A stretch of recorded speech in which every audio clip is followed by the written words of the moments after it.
Alright, hey everybody. Zuki here, and I'm about to get started with some questing.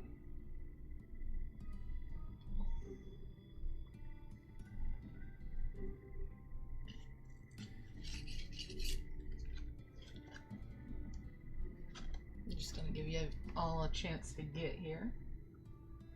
So, last time we got to Twine, and just about to start on a story arc.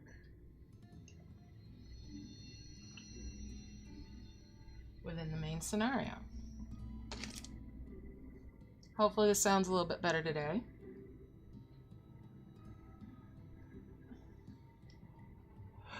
Alright, let's see here.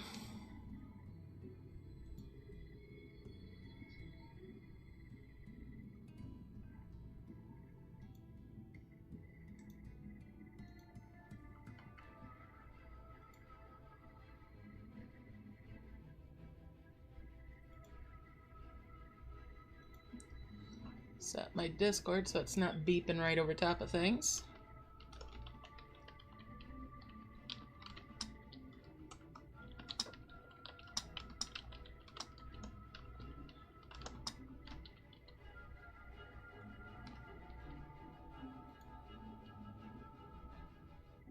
Alright, and there we go. Everything is set up where I want it to be.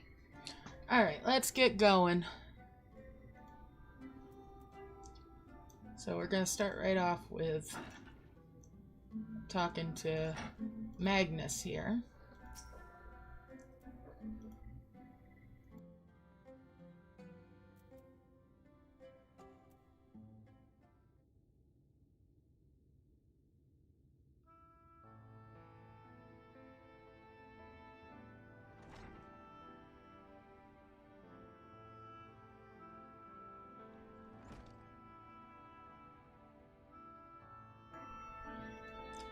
Magnus says, "Who are you supposed to be? Never seen the three of you in my life. Or the four of you? Wicked white, if you're going to bother me, at least have the damned courtesy to stand still." "Methinks this one is deep in his cup," Surianje says.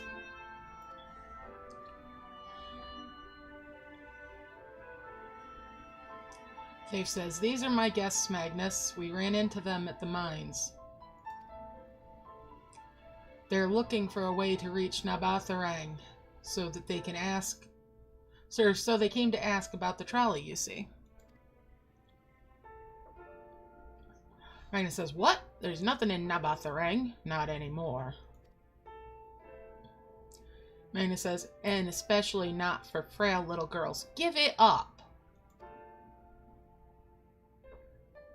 Minfilia says, "No, we must reach Nabatharang. I must." Magnus says, "Bah. So you have your heart set on it, and the world doesn't care. The place is a ruin, nothing more. And you're not getting there in the trolley. The thing doesn't run on hopes and dreams." Thancred says, "We're not fools. It's necessity that drives us to Nabatharang. If you insist that the trolley is not an option, at least tell us why." Magnus says, "No, I'm sick of people asking me about the blasted thing. Leave me be."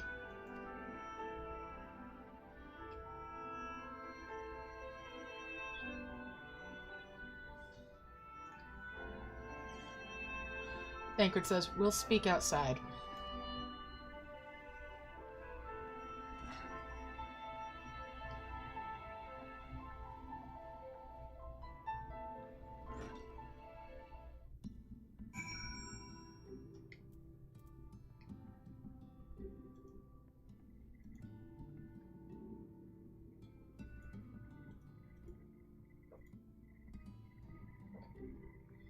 Alright, so we're going to go outside and talk to Thancred.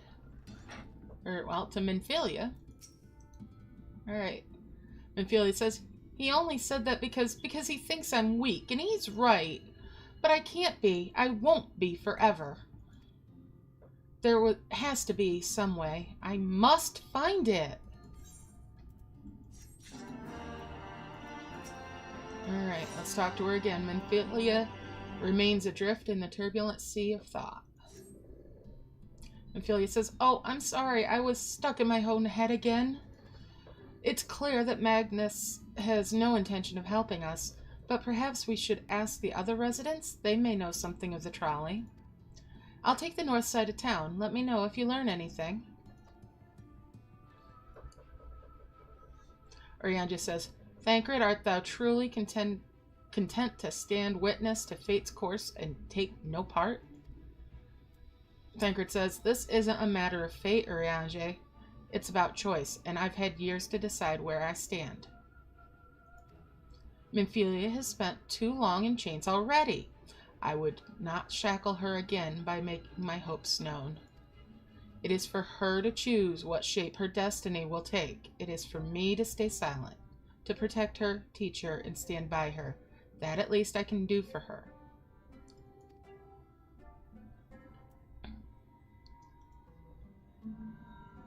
Urianger says, "So be it. Come, let us make our own inquiries."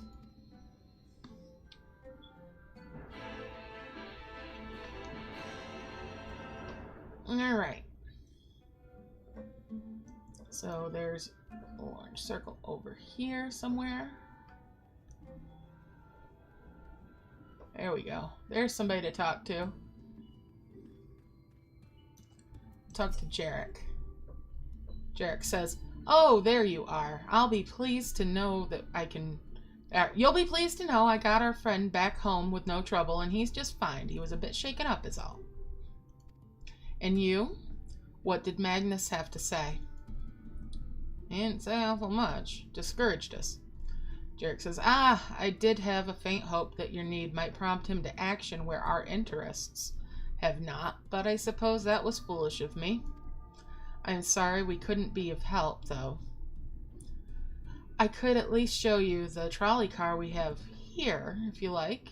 You could give it a stroke or two. It has some very smooth wood." No. Jarek says, "You mean you're not giving up, even knowing that Magnus is Magnus?" "I don't see much point in your being stubborn about it. Though perhaps stubbornness is exactly what the situation calls for. Can't forge iron without an anvil, after all. I can't imagine that anything you try will work, but if you're certain, you can help me make preparations in the event that it does. To that end, take this toolbox. We're going to inspect the rails. I'll have a look along the tracks for anything that needs repair. You bring the tools and be ready to hand them to me whenever I stop to work."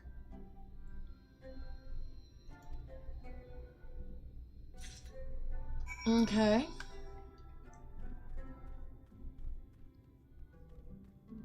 There's another circle over here somewhere. Maybe up top?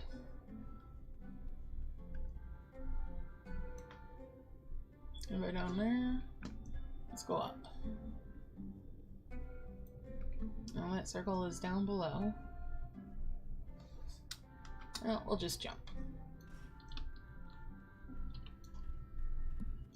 And go along the tracks. Here's Jarek.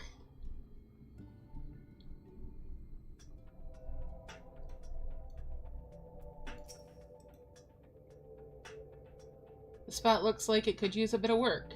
Can you ready the tools for me? Here's the tools.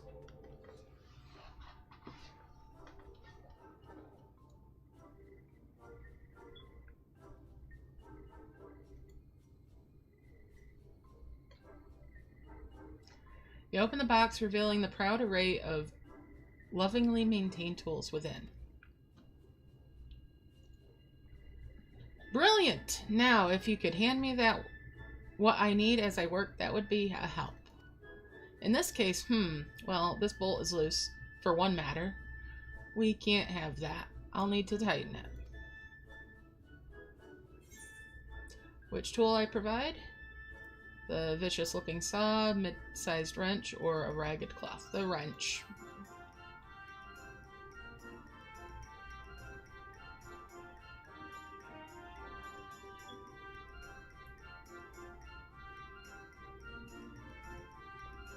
Thank you. This one will do nicely.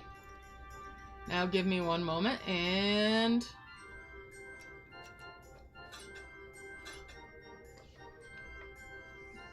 There. I don't see any other problems here, so let's continue along the track.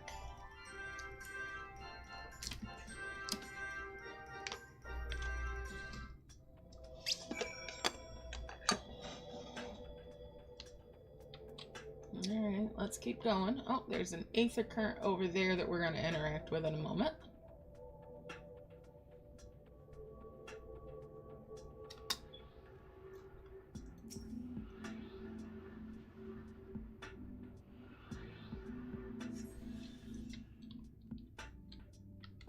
And continue along the tracks here.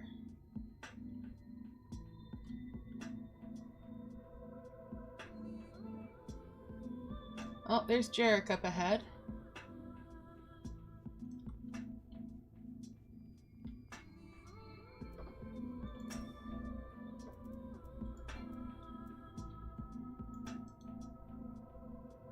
I'm a bit concerned about this lantern post. Would you ready the tools for me? Alright.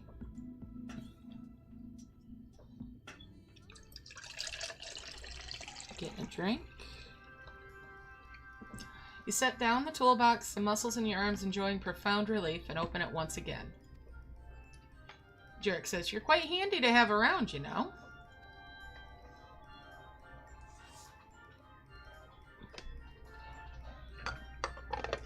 Hey, Rory, how's it going? Alright, as to the lamp here, these aren't often necessary these days, but we're going to do this. We might as well do it properly. I can hop in voice. Jarek says, "And if by some miracle the night returns as it did in Lakeland, well, it's a nice thought." Ah. Jarek says, "Anyhow, a bit of this post seems to have splintered. Whether its lamp is to be lit or not, we wouldn't want these little pieces of wood jabbing the next person who comes through here to do maintenance. I'll need to sand it down a bit."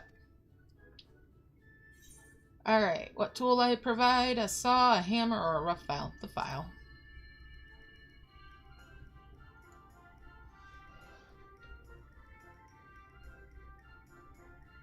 Alright, I'm hopping in a live streaming channel. Yes, a wood file's perfect.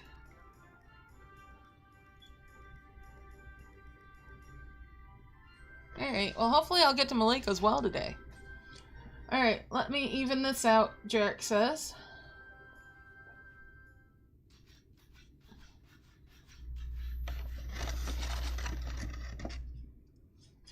Jarek says, "That should do it. I'll bring some varnish along next time to finish the job." Haven't spotted any other problems, so we can move right along now. Unless you'd like to take in the view from the tracks from here for a bit longer. It's breathtaking, I know. Yes, Bucket Boy. Jarek says, "Mining has always been the primary vocation of folks in the Hills of Amber, you see, but after a certain point, they had dug up everything that could easily be reached and carried back by manpower alone. It was then that the Nabath Empire struck upon the idea of the Talos, which they had seen at work abroad. At great expense, the Nabath brought the Mistral engineers who specialized in Talos here to the hills. And wouldn't you know it, the mining industry picked right up again.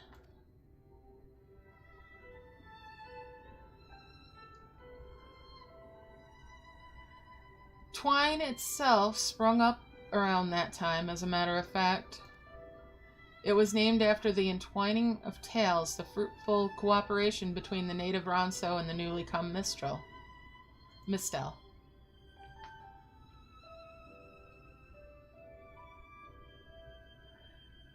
But that, like so much else, fell apart in the wake of the flood. The Mistel left, taking their knowledge with them. It was 15 years ago that the last of them, the folks from Daedalus Stoneworks, took off for Yulmore. And now no one remains that can repair and operate the Talos. But there's no use in lamenting what can't be changed, and there's one more thing we need to do while we're out here, so we might as well get to it. Vultures occasionally make their nests on the tracks, you see, and it falls to us to remove them when they do. The creatures are angry when disturbed, which is natural, but nevertheless a danger to anyone passing by. It's not my favorite task, to be honest with you. As you may have noticed, I'm not terribly suited to confrontation.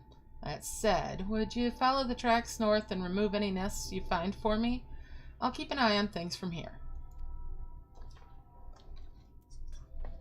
Alright. So we're gonna go looking for some buzzards. See that sparkly bit over there to the left? That should be one. You're just gonna wander on over that way.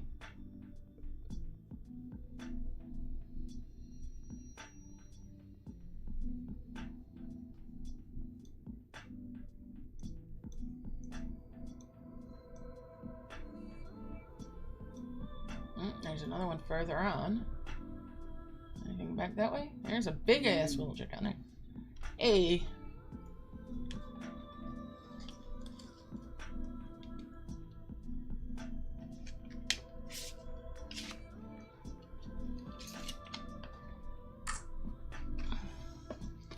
Armoring's music is always really nice. Oh yeah, that's why I'm just sitting here. I'm enjoying it. It is. It's. I don't know. Compared to the rest of like the universe, like you've got like the Lavender Beds, which is like, I don't know. It's wholesome. It's, you know, farms and nature. There's Uldar, which is just sand and potatoes. I mean, you're not wrong. Fuck, it's Ireland. Hmm? I said it's Ireland. Oh, jeez. Alright, gonna interact with this nest. Mm-hmm.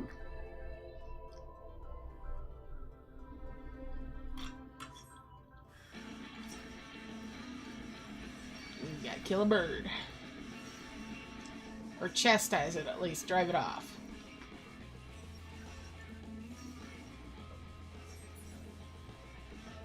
There's one down. Hmm? Be evil to the birdo. Yes.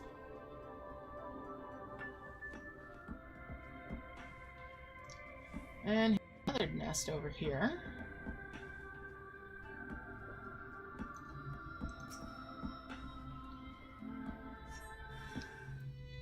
Another bird. Oops.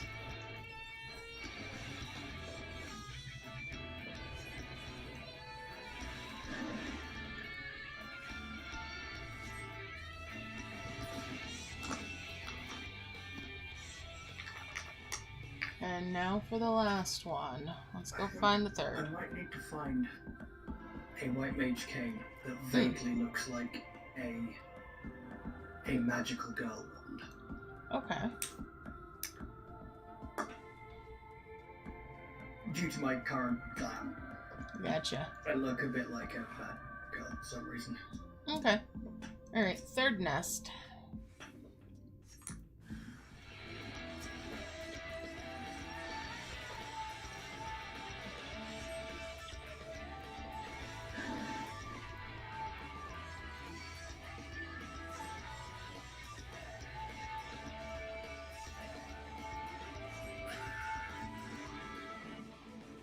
Ooh, Tsukiyomi's is pretty close.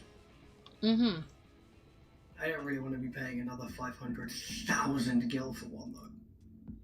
Hmm. Yeah, I already bought the axe recently.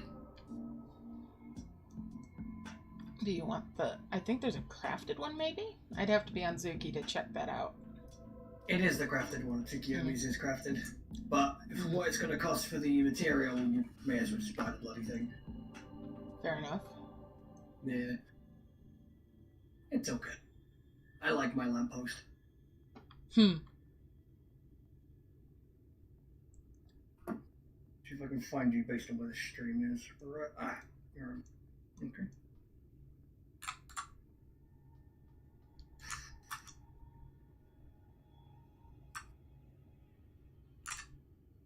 Alright, let's go talk to Jarek again.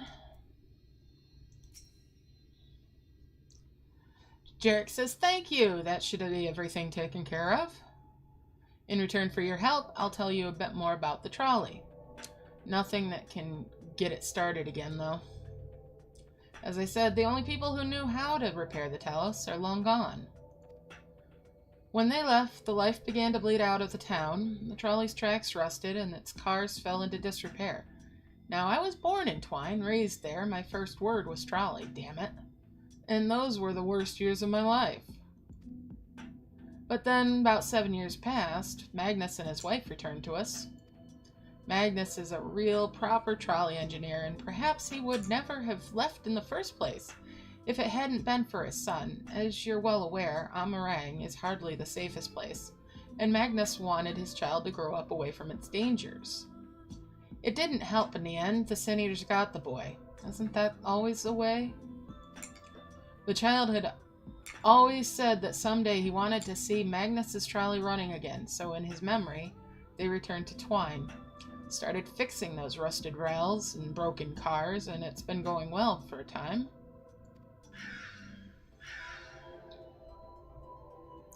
Wicked White. Vultures? Are they back for revenge? Never mind. I don't want to find out.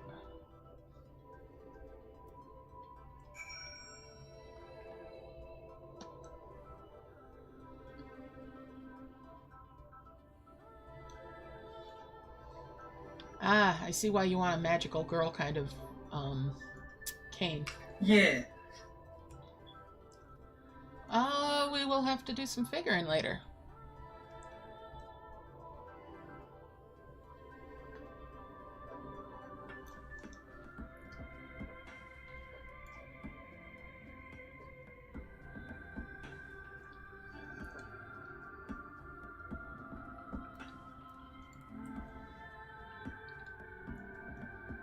That is why the quality of the stream is absolute dog shite for me. It's got nothing. It's nothing you're doing. I forgot I had a download in the background, and I haven't paid my internet yet, so I've been throttled like a mother bitch. Oof. Alright, gonna talk to Jarek again. Ahem, nice work out there.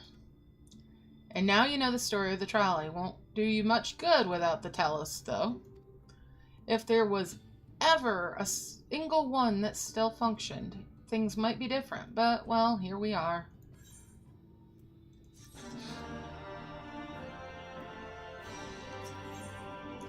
Despite his better judgment, Jarek is considering throwing you a bone. Not that it'll do you any good, but we do have a Talos we've been meaning to repair. I can show you if you'd like. It'd certainly be nice to hear something other than Magnus's griping for a change. Alright, let's go over here.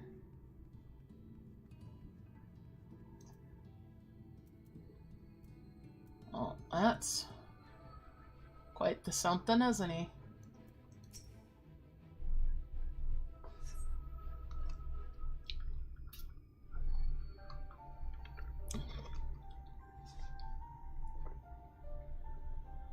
Ryanji says, truly a most vexing state of affairs. I thought mayhap a closer examination might yield something of value.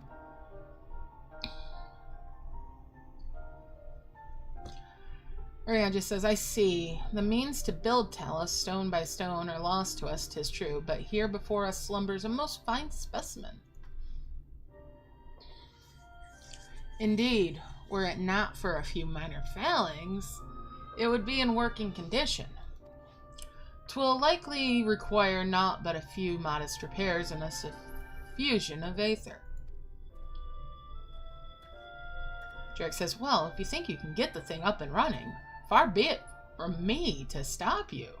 But what exactly do you reckon is the problem?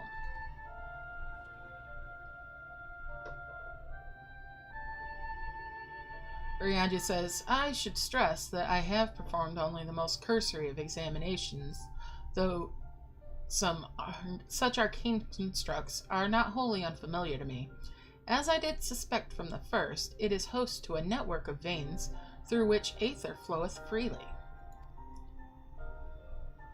Or so it would, were it not for several fractures which now impede said flow. Jarek says, how in the hells did you get all that from just a glance? I take it you've thought up a solution as well, then. Urianger says, to bridge these fissures requires a material highly conductive to ether. Once in place, I believe it will be possible to restore the Talos to life. Urianger says, might I prevail upon thee to acquire that which we require? Not far beyond the walls of twine dwells a creature of living stone, the emet-selch. Full sure am I that stone from such a being would prove most suitable to our needs.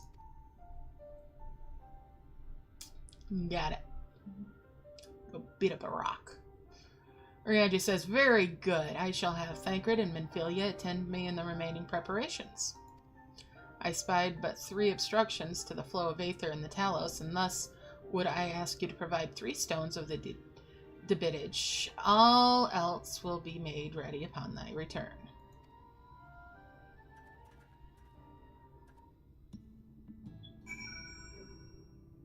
Okay.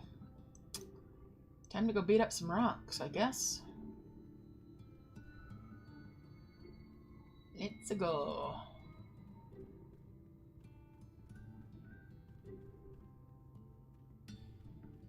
There's one.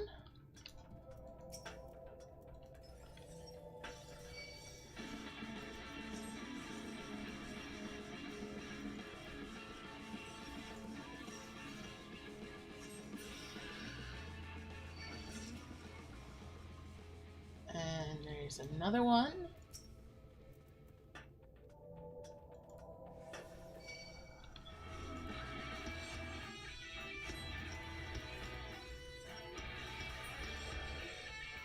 And let's go find a third. Over this way.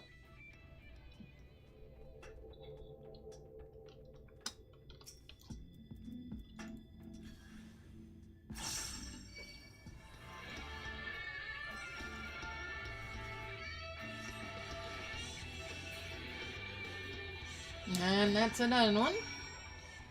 Alright, let's take those back to Urianger. Thank you for the regens. Yep.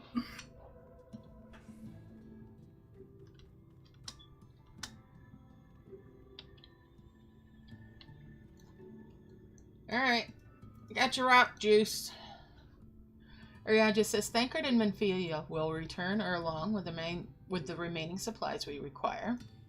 Didst thou succeed in procuring stone from the emet-selch? Yes, I did.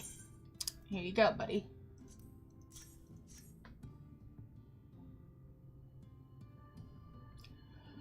Urianger says, fine specimens, one and all. You have my thanks. We need now but wait for Thancred and Minfilia's return.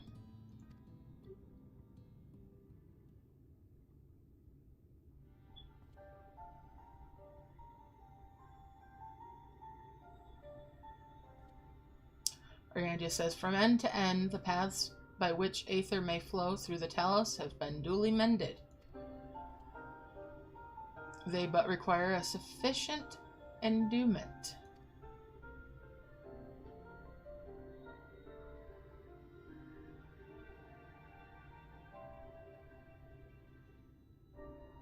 Thancred says, it's not moving.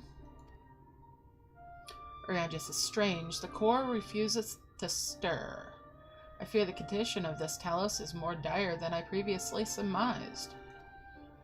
As a heart driveth blood through a man's veins, so doth the core aether throughout this massive frame. Failing its repair or replacement, the Talos cannot be restored. Jarek says, so it was the heart after all. Orianji says, thou didst foresee this outcome? Jarek says, well, no, not exactly. We'd never gotten this far by trying to repair it, so we had no way of knowing the heart was the real problem. We tried to find another, in case things turned out as they are now, but...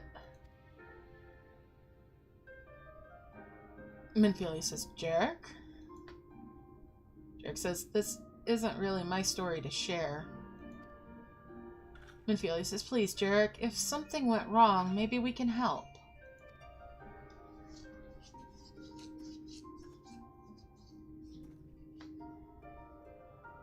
Jarek says, all right. After all you lot have done for me, I suppose it's the least I can do. All right.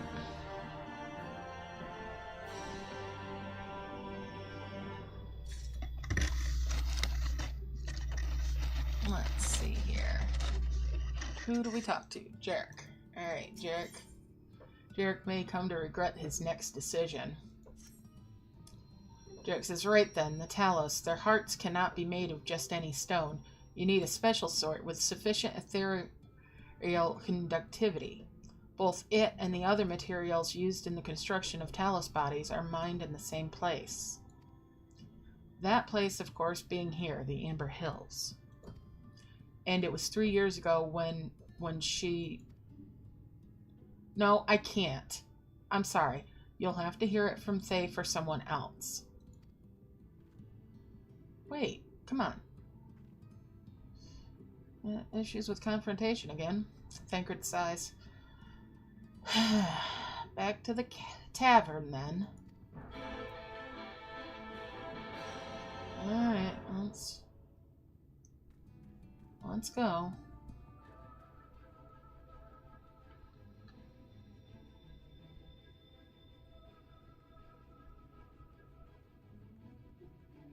Name of the quest is The Truth Hurts. Speak with Faith. Oh, where's he gone? Magnus is gone somewhere. Alright, Faith. Faith says, still here, eh? You can ask again, but the answer's the same. Our trolleys are... Faith says, what? God damn it, Jarek. You could have at least finished so I wouldn't have to clean up your mess. Seeing how you made such quick progress in fixing that Talos and all, he was probably thinking you could help change things around here. And I think he may be right. Gather your friends, and I'll tell you what you want to know.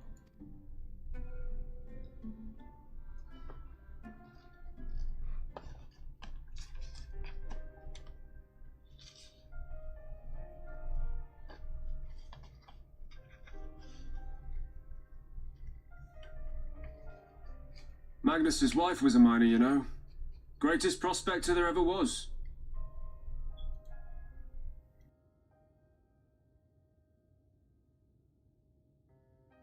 When the golem heart started failing, she was the first to head out in search of more.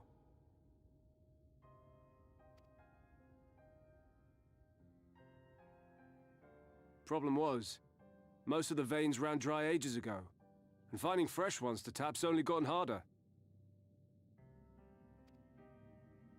But she wasn't one to be deterred.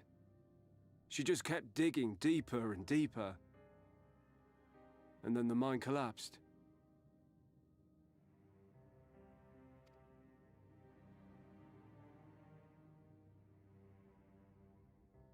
We labored day and night to clear away the rubble, but it took us 2 months to find her. To find her body.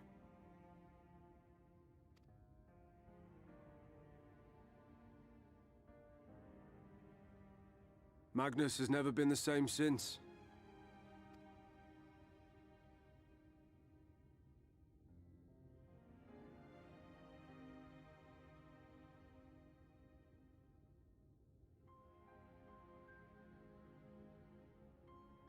Where is he, if you don't mind my asking? Ah, yes, well, if he's not here, there's only one other place he'd be.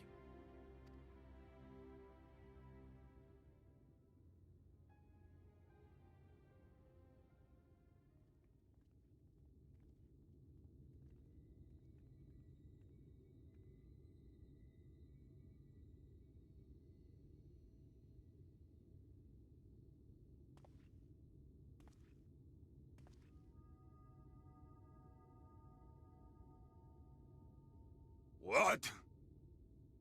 Oh, you again.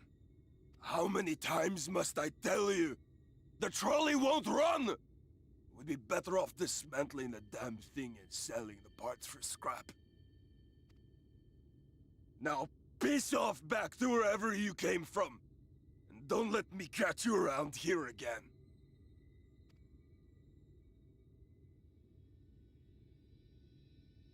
What were their names?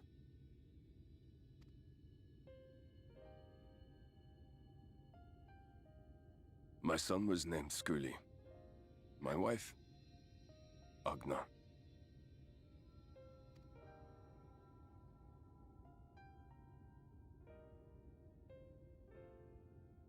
Being here with them,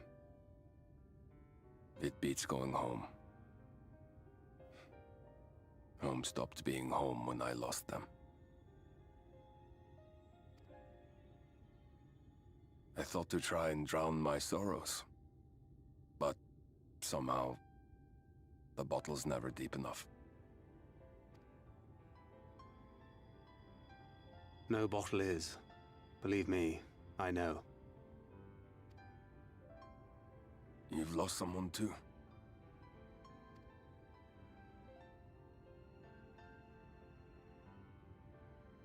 Not like you. Not my own flesh and blood. I grew up an orphan, so I never really knew what family meant.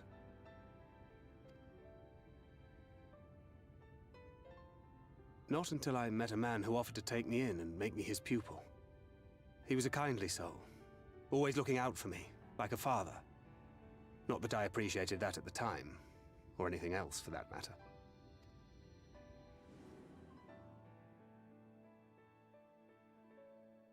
But I finally had a family. And then I robbed a young girl of hers.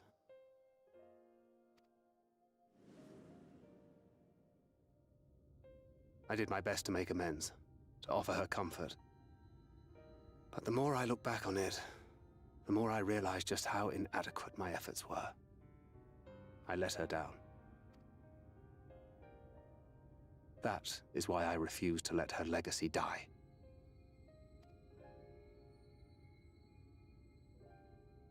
In the end, all we can do is press on, for those we have lost, for those we can yet save. And that requires your Talos. Please, Magnus. You are our only hope of reaching Nabarth Areng.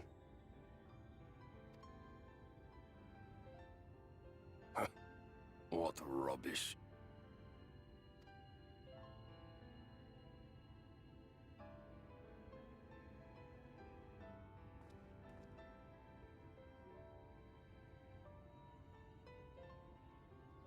She's not gone.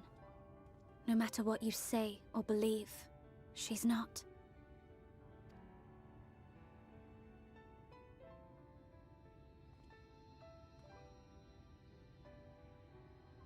We can still bring her back.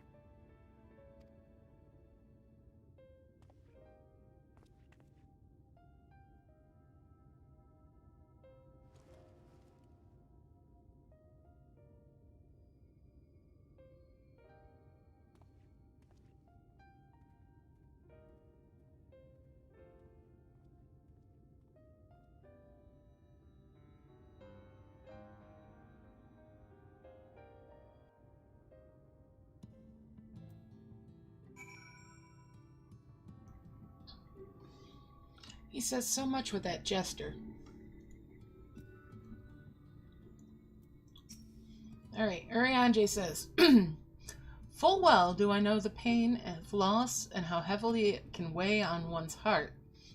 Nevertheless, there is but one way forward.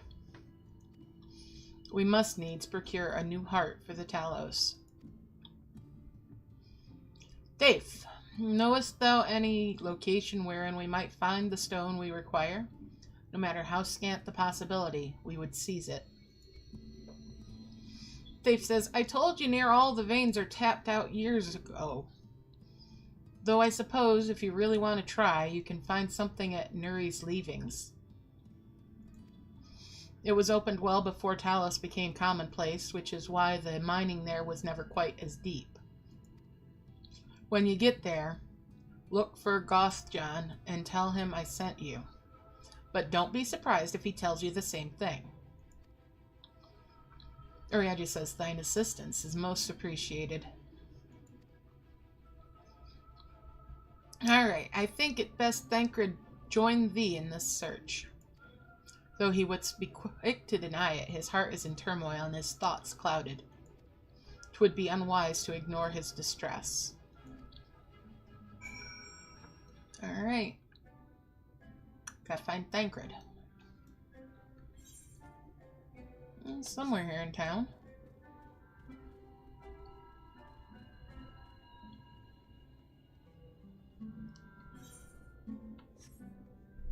There he is!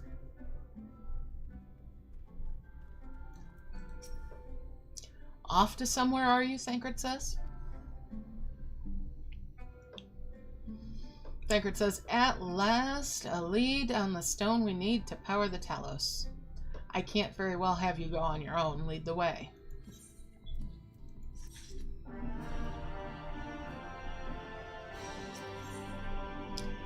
A convenient distraction. Thancred is tired of waiting around. Alright, let's go. Thancred says, I'd say we're long overdue for a good turn. I can only hope the gods feel the same way. Now, Nuvi's leavings was to the south. What's it? Let's get going.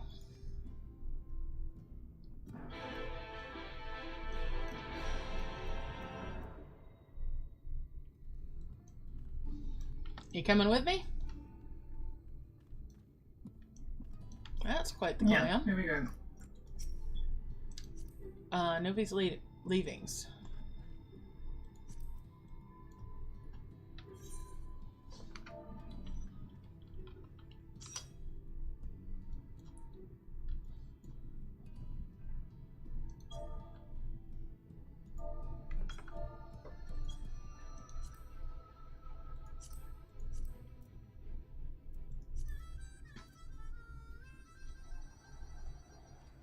Linked it in party chat.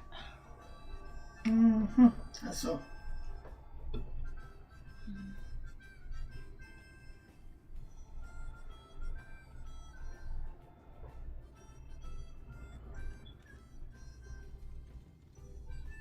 Thank you kindly.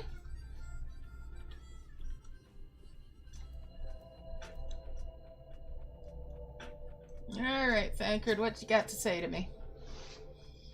Thancred says, the way you described it, I was expecting the place to be abandoned.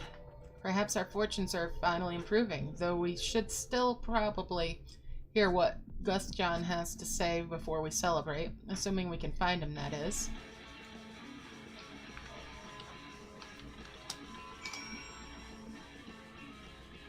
Alright.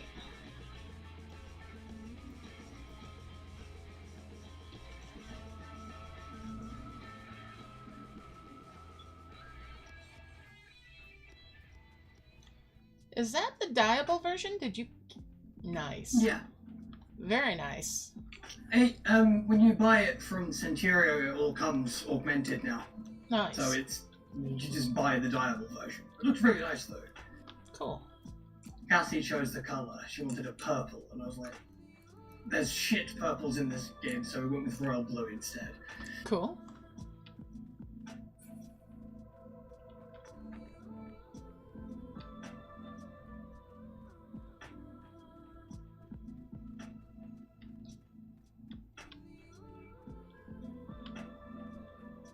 There's another Talos. And there's Gothjon.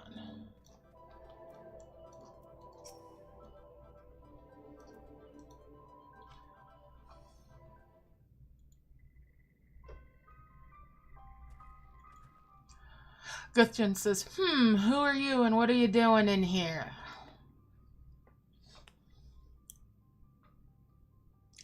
He continues, well, you should have listened to Faith. You're wasting your time. Thancred says, but this site is not as developed as the others, is it not? Surely there must be something left. Ghost-John says, I should explain. The stone you're looking for is leonine. All the Talos in the Hills of Amber are powered using them. Or were, at least. Anyway, whatever's left, if anything, is too far below to be safely excavated. In the deepest reaches of the mine, we use Talos to keep the pathways from collapsing. They're still there, but they could give out at any time, which is why much of the mine is closed off. Tancred says, then our only option is to search the higher levels for any fragments of leonine that might have been overlooked. Ghost-John says, I suppose there may be one other way. Tancred says, well, don't leave us in suspense. Ghost-John says, what you're asking for is a trade secret. I'll need to be duly compensated in exchange. Fine, what do you want? Ghost-John says, the other day I found a Vobert gold piece down in the mines. A bloody Vobert gold piece. And wouldn't you know it, I dropped the damn thing somewhere while I was working. Find it, and I'll tell you what you want to know. Tancred says, you drive a hard bargain, sir, but we'll take it. Tancred says, it seems we have our work cut out for us. Thankfully, I have an idea for how we might hurry things along.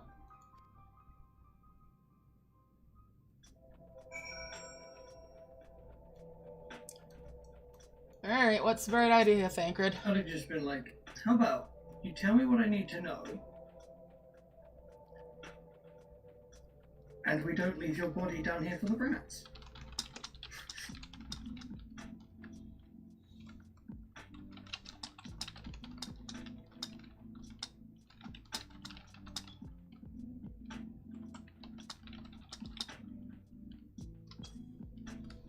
Alright, Tancred says, as I'm sure you've noticed, despite their best efforts to illuminate the corridors, it's rather dark in here, meaning it will be that much harder to find a single coin hiding in the shadows. It's like, dude, we've got money, just give him some. You can speak for yourself. Well, so Tancred says, that's why I propose we use these sun drops. They help the eye take in more light. Oh, okay, so drugs. Why don't you start your search further in, and I'll handle this area here. I'll retrace your steps after in case you happen to miss it.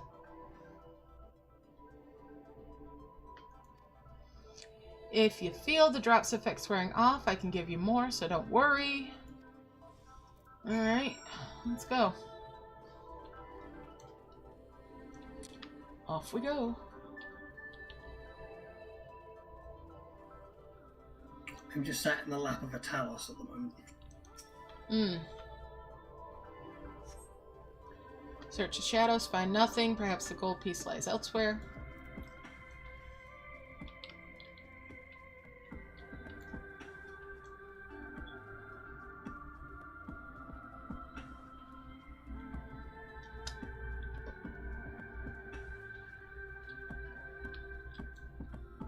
Is this not where you do the protag thing again? One of them, yeah, I think so. Yeah, I thought so. Have to do that yet. I think that's going to be an episode by itself and just do all of them.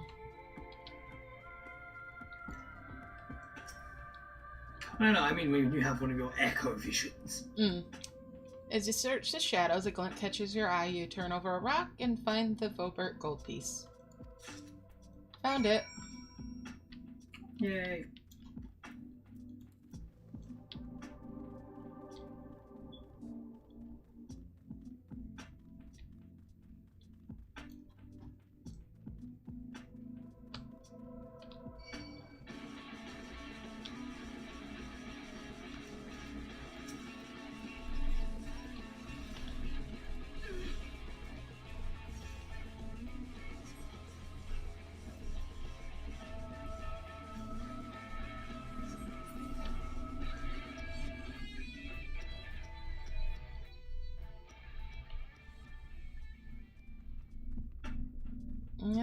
let's go talk to him.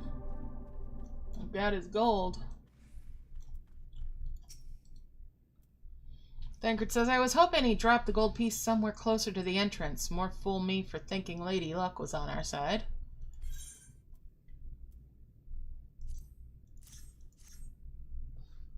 Don't worry, I got it. Thancred says, or maybe she is. Yours, at least. In the end, my contribution was a little more than poor company. What am I going to say? Well, I couldn't have done it without your son Drought, so come now, Thancred. You are far more prepared for this task than I. More prepared than I was. Thancred says, no more than usual, I assure you. I only managed to survive the Korthan wilderness and the Imperial capital by virtue of extensive preparation, a habit of mine since childhood and one of my few positive traits which endeared me to Louis, I imagine. It hasn't been easy finding ways to compensate for my condition. Every tool and trinket has proven vital to my continued success, such as it is. Had I chosen to pursue the arcane arts rather than espionage, well, I'd rather not think on it. So long as I have the means to protect those dear to me and to see... I can't imagine putting Thancred as a summoner. I mean, Black Mage even. No. I Summoner. mean, like, summoner because he can't, like, control Aether, therefore can't use magic, he just be hitting him with the book. Yeah. Alright, so long as I have the means to protect those dear to me and to see my duties through, that's all that matters. Now, let's hurry and see... Latency on the stream is really fucking good, though. Thank you. So, now let's hurry and see the return to Guthjon. The sooner we get back to Urianger and Phaera, the better. Speaking of, how's the sound on there? I can actually be heard now. Cool.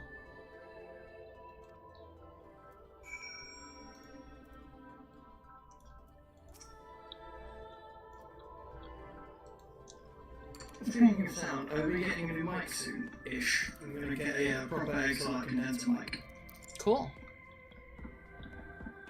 So Guthjon says, you're back. Wait, does that mean...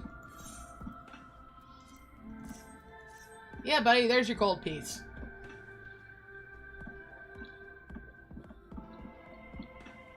I'll be damned. You actually found it. Well, a deal's a deal, but don't think this means you'll find what you're after.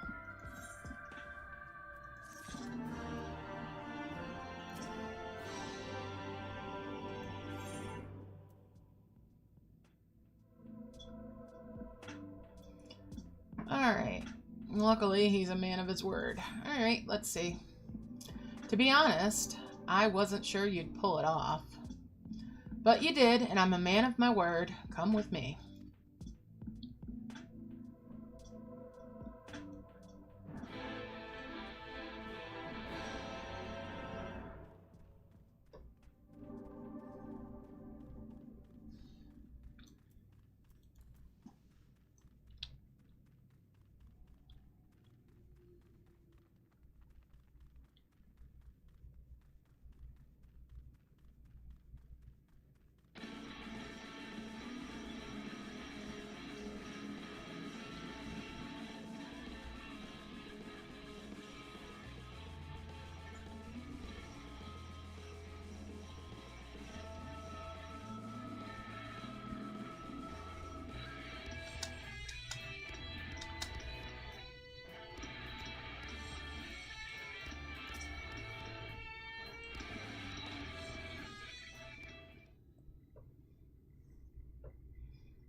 Here we go.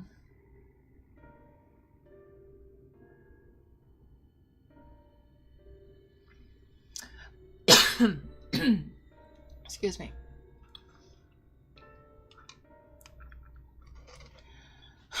Every time I step out of those mines, the sky seems to get brighter. I'd never leave them if the air wasn't so stale. But you're not come to hear my grievances. You're after Leonine. First, I have to ask, you ever heard of rockworms? Thancred says, rockworms? I know them by another name, though I'm fairly certain the locals call them knockers. Githjump says, aye, that they do. Whatever you want to call them, these little bastards may as well, or may be the answer to your troubles. They can fit through cracks and crevices down where we could never hope to reach. And on occasion, they come back with something valuable. Thancred says, they dig up Leonine in the mines? Githjump says, it's a rare occurrence, but yes. That said, it usually amounts to no more than a few flakes. Thancred says, well, our only other option sounds tantamount to suicide. So how can we draw out these rockworms?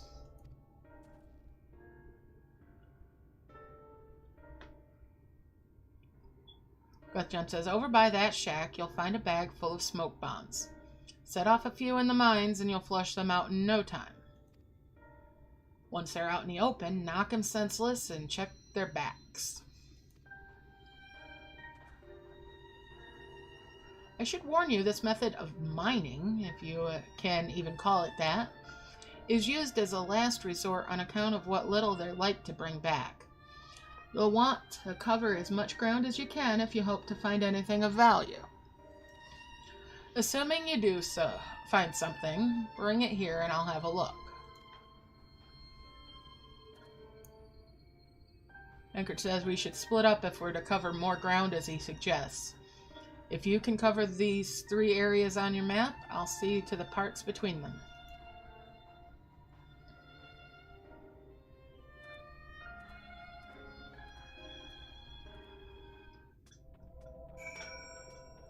Alright, so... Funny.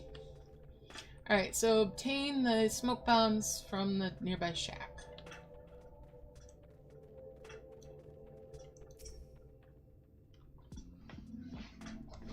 Okay.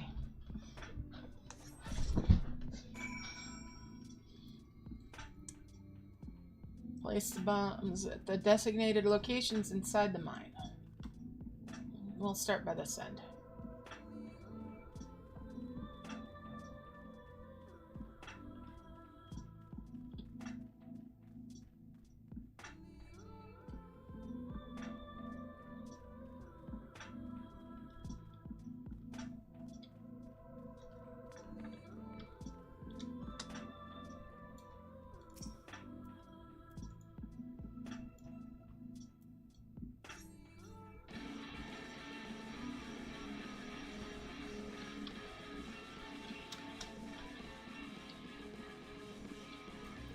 Let's go deeper.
Alright. The air in the mines grows thick with smoke. Nearby you hear the soft rumbling of stones. Inspect the rubble and slay any knockers. Alright, so gotta find some rubble. There's rubble.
You know, I still really don't like the gunbreaker sounds. They're a bit whiffy, aren't they? Yeah, it's like, it's meant to be a really powerful gun sword, but it sounds like you're hitting people with a fucking foam bat.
Jeez, I never realised how powerful the brutal shell heal is. It just heals for like 10,000.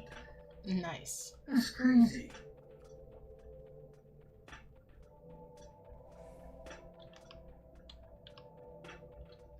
Yeah, it is quite a heal. Fucking Gunbreaker's just basic combo heals for more than Summoner's Physic. Wow, Summoner's Physic is just...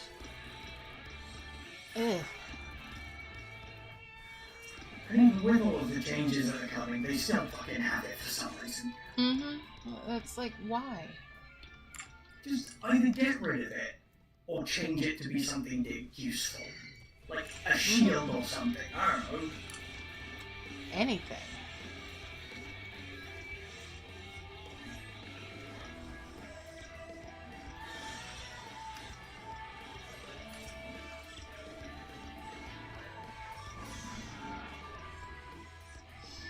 Alright, there's some more Past rubble. level 20, there's just no reason for it. I know, right? It's just got no... nothing to it. Well, even if they don't get rid of it, change its scaling so it scales off of intelligence rather than mind. Yeah, really. Make it like Zukira.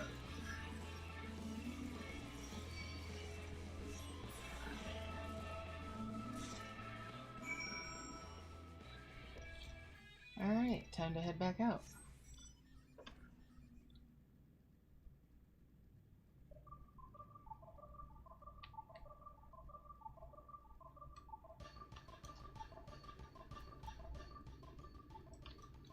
Alright, big kitty man.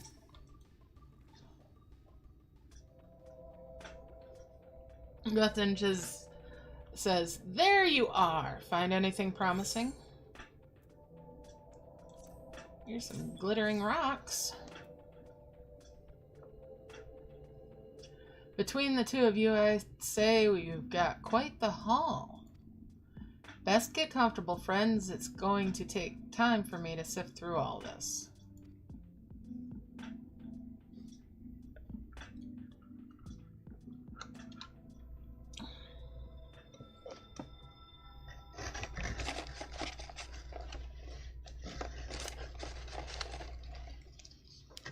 You may not remember this about Arminfilia.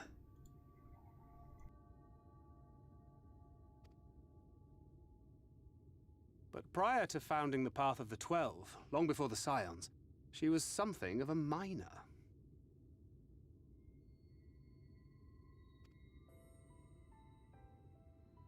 After her father died, Flamine took her in and taught her the trade.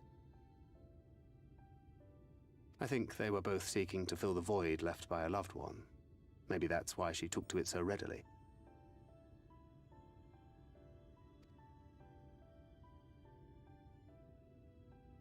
Back in those days, I spent most of my time in the quicksand, or some other tavern, loosening tongues and gathering secrets. Occasionally, I'd catch a glimpse of her in the street, on her way home after another hard day's work. I always felt a wave of relief when I saw she'd come back safe, along with a pang of guilt at the fact I wasn't there to support her as I should have been. Simply speaking with her more than once in a blue moon would have been a good start, but I could never bring myself to do it. Instead, I threw myself into my work and became every drunkard's best friend.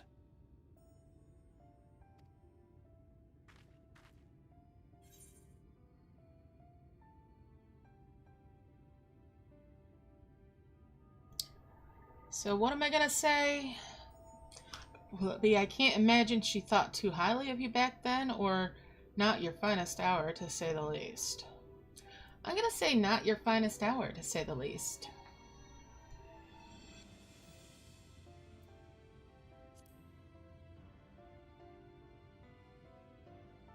Far from it, and Flamine has never let me live it down.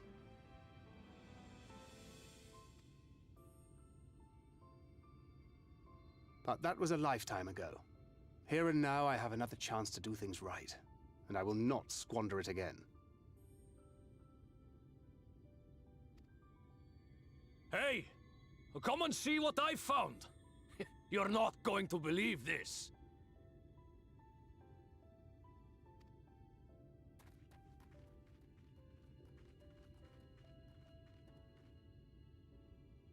Tell me it's Leonine.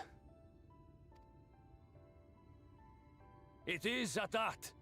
You lot were born lucky. It's mostly broken pieces. But look at this.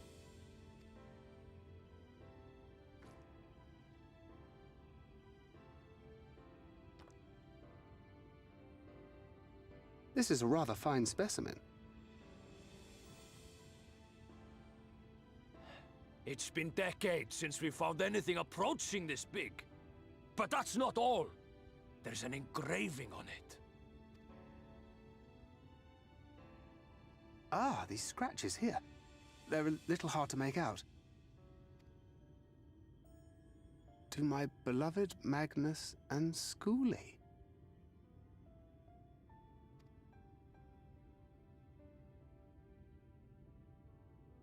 Yes! Do you see? It was a gift to Magnus from his wife. She found it.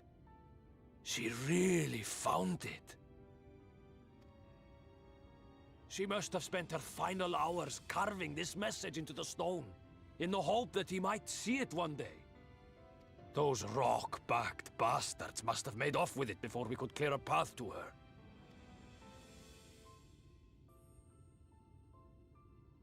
It's fate that brought you here to find this stone.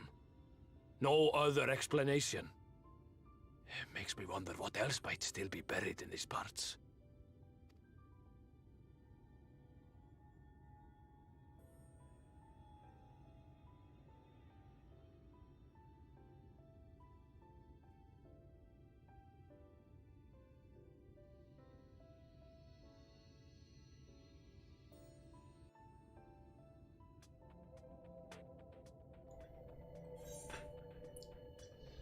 Convenient, no?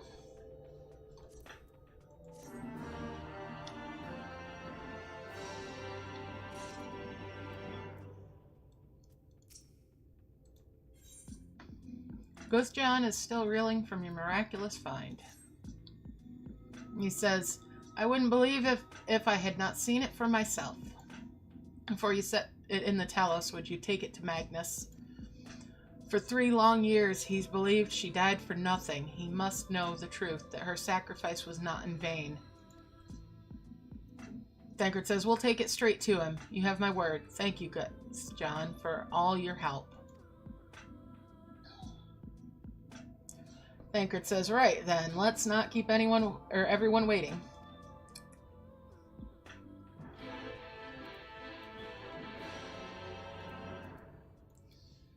Alright, let's go back to Magnus. I'm headed out. Ooh. Ooh.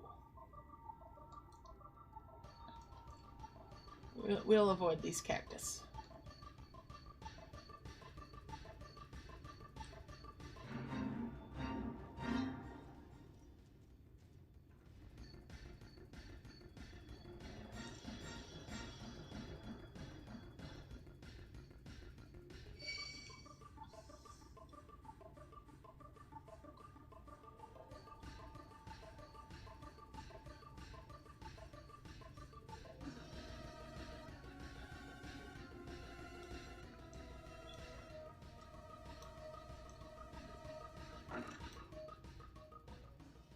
Not in there.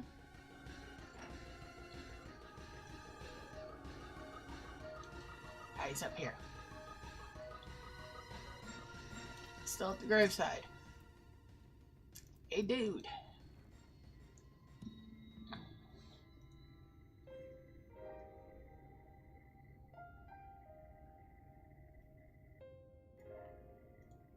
What? Oh, it's you, Magnus says. If you could have come to complain about, if you've come to complain about the trolley, you'll find no sympathy from me. I told you before it won't run, and you wouldn't listen. Thancred says, oh, but it will, now that we have this.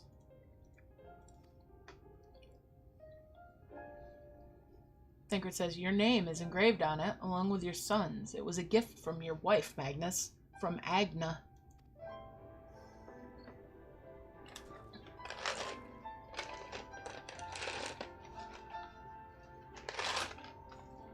Magnus says, no, she couldn't have.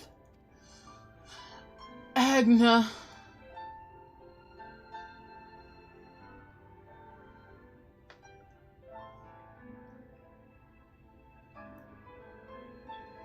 Magnus says, take it. Do with it what you will. Thancred says, are you certain? It would delay our... it would delay our plans, but... Magnus says, I said take it. It was you who found it, you who needs it. Magnus says, looking at that stone, all I can see is...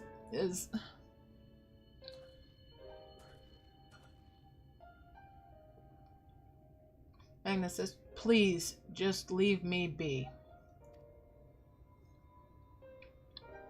Thancred says, I hope you'll be there when the Talos stirs to life. Thancred says, I'm sure she'd want you to see it.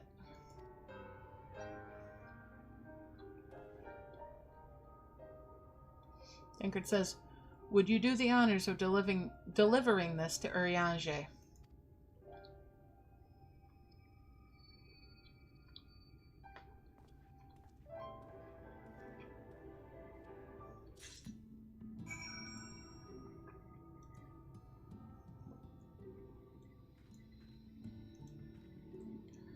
Alright, let's take that to Urianger.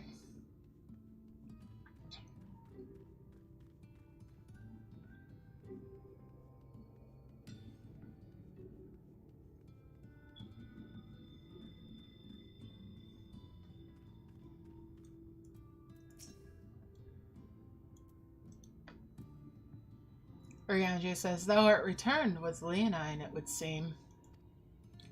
As promised, the Talos hath been made ready to receive its heart, thanks in no small part to Jarek, Faith, and Minfilia.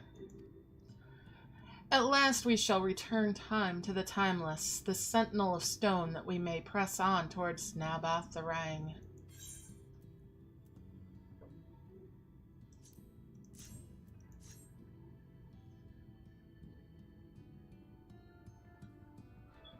Urianger says, "Very good. Now let us begin."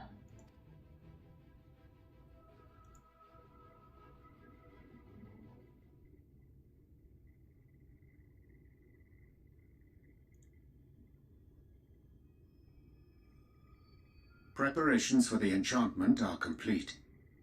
When the heart Hath been suffused with a sufficient quantity of ether, the golem should be restored to life.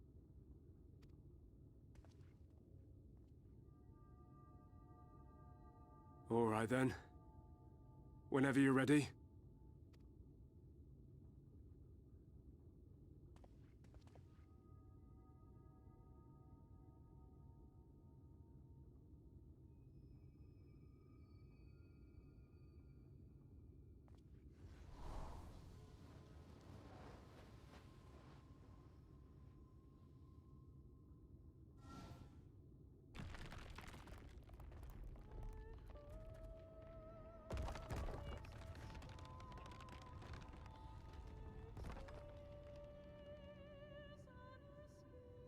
It's working!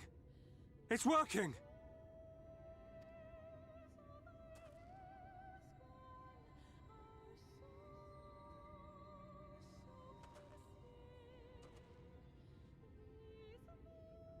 Magnus!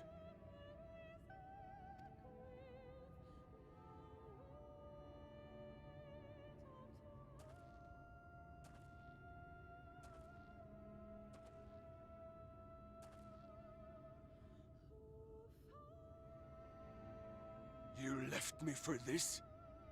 This wretched heap of stone and rubble?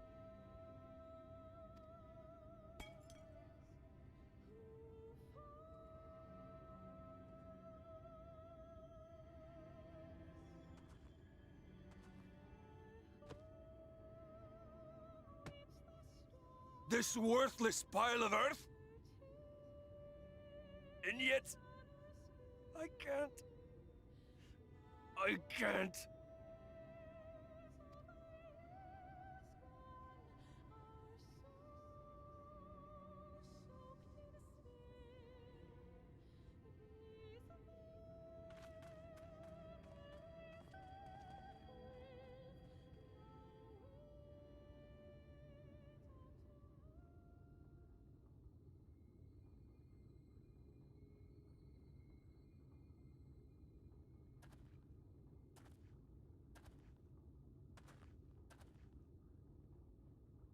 What troubleth thee, child? I shouldn't be here. I don't deserve to be. I don't deserve any of the things you've done for me. I'm just a burden, helpless and hopeless. If tomorrow came and I was gone, it would be better for everyone. Thancred most of all. He'll never admit it, but I can see it in his eyes. I wish he'd just say it. Just say that he hates me, that he wishes I was dead so that she could return.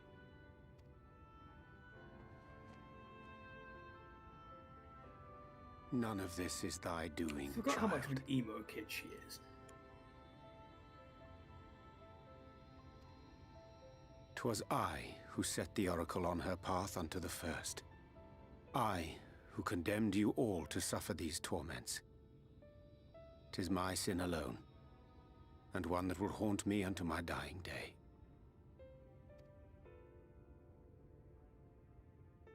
Yet I dare not dwell over long on my many regrets, for the world is a tapestry of fates, interwoven and inseparable. And we who strive to better it cannot choose but make difficult decisions. For naught of worth was ever achieved without sacrifice. And thus must man ever struggle to weigh life against loss.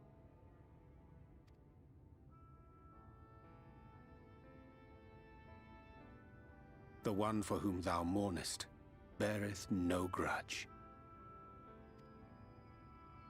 Were she here, she would not suffer thee to languish in sorrow. She would tell thee to seek thine own path, thine own purpose. It is a truth which I myself was slow to learn. Yet a truth it remaineth. Thou needst but have faith, and all will be well.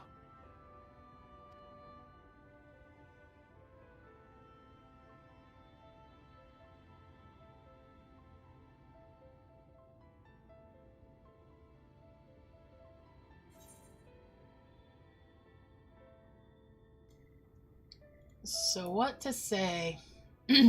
Go to her? Or have you no words for her? I'm gonna tell him to go to her.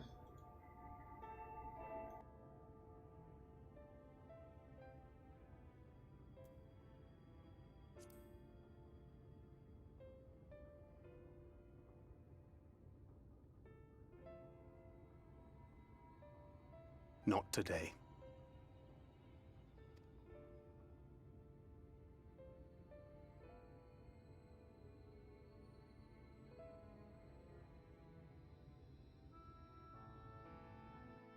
But Thancred, tomorrow is not promised.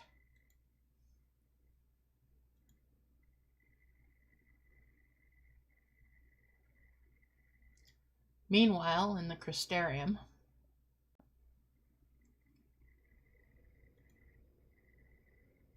Meanwhile, in our universe.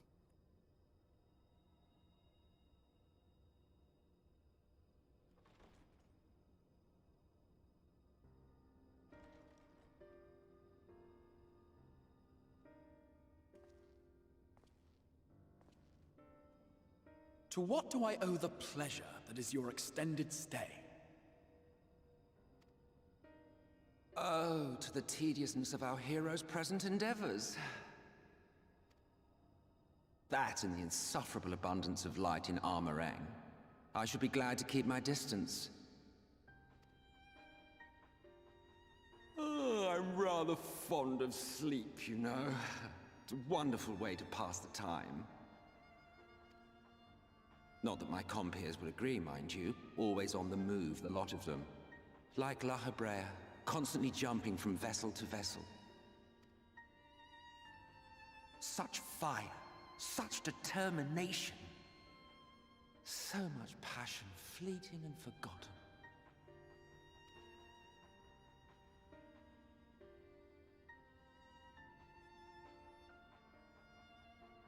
Come to think of it, Exarch, I don't believe I've ever seen you retire to your chambers for so much as 40 winks. However do you keep your eyes from closing?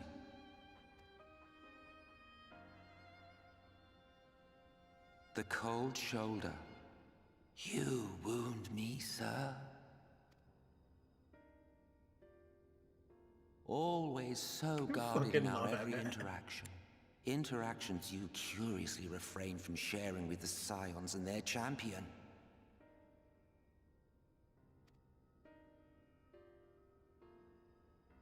And risk souring your budding relationship? I think not. Much as I dislike you, there are more useful targets for her energies. and I am not in the habit of pointing her at my enemies like a weapon. Is that right? Fond of her, are you?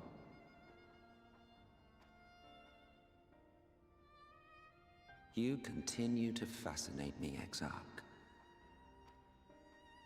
But tell me, who are you?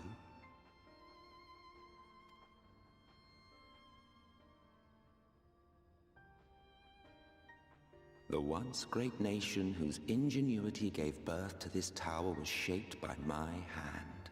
As such, I know full well the wonders it can facilitate and those it cannot. There is nothing in these walls which could have aided you in summoning our dear friend across time and space. Much less in possession of her mortal flesh, not even I could have performed such a feat. I see. You had a hand in Alag as well.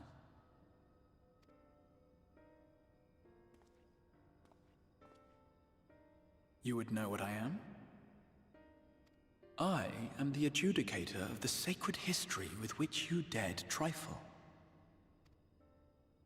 I am keeper of this tower's boundless wisdom, the wisdom of ages without age, of everywhere and nowhere, the great work of those who tamed the wings of time and grasped the nature of the rift.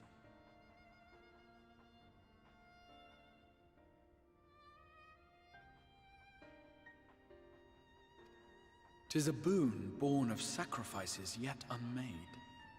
The parting gift of brave heroes who will one day give their lives for a brighter future.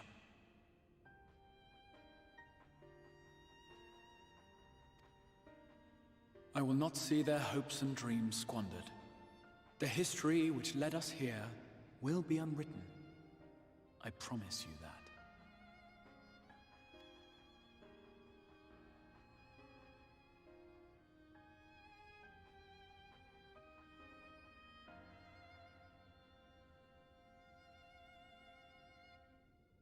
Well, it seems we're both eager to fulfill our duties then. On that much, we are in agreement.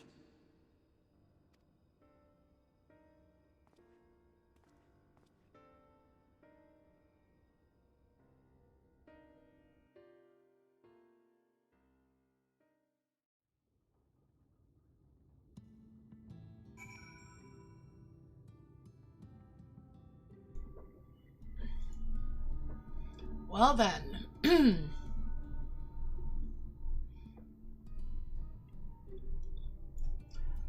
That was interesting. Alright, let's talk to Urianger. Urianger says, "Mine apologies for the delay. Minfilia and I have a private matter to discuss.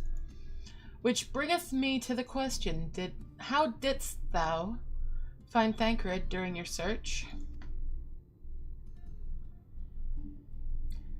Urianger says, "He spoke of Minfilia of his own accord." I see. 'Tis well that he did, and with such candor.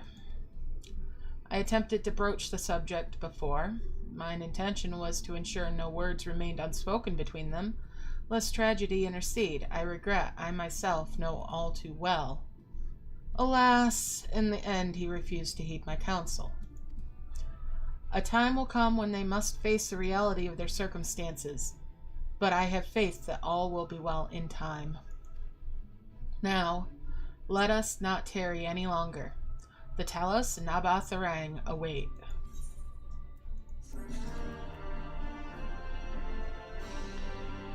Indeed. Alright, where is my quest marker?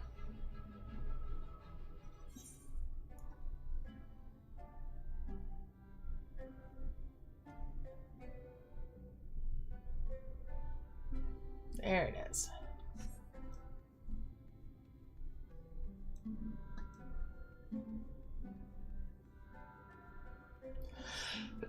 Excuse me. Magnus is grinning from ear to ear.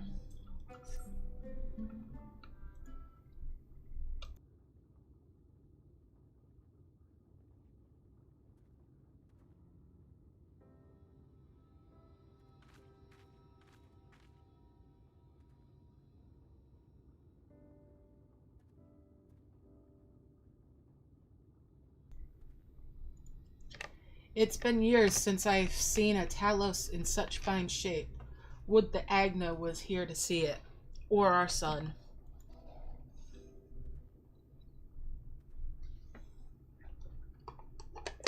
Agna says, I was ready to let her dreams die down there in the mines. Even after you'd found the Leonine, I refused to believe it could work. Gods, what a fool I was. But I tell you now, I'm going to take good care of this Talos. For both their sakes. On behalf of my family and all the miners of Twine, I thank you.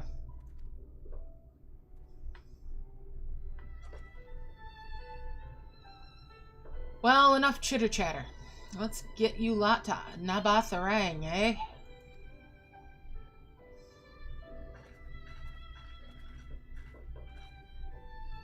Tancred says, everything seems to be in order. I take it the Talos presence resolves the issue of the gate? Magnus says, oh, that. Yes. It's designed to open at the Talos approach. Ophelia says, then we can finally go to Nabatharang. Magnus says, you certainly can. All that remains is a final check of the control box over at the mines. Magnus says, you hear that, boys? Get that Talos over to the mines and keep a close eye on all around the curves. Understood? Dave says, yes, sir.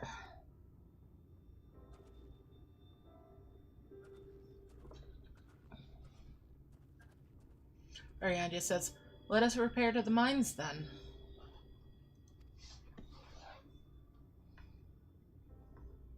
Minfilia says, before we go... Minfilia says, while you were away with Lith, I prepared an extra set of cartridges for you. And this one. It's the practice cartridge you gave me.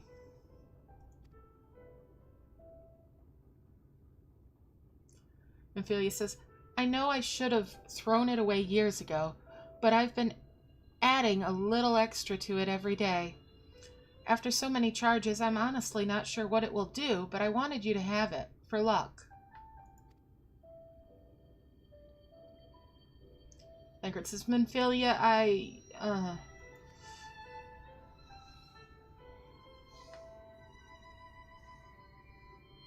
Minfilia says, we should hurry. Magnus and the others are probably wondering where we are.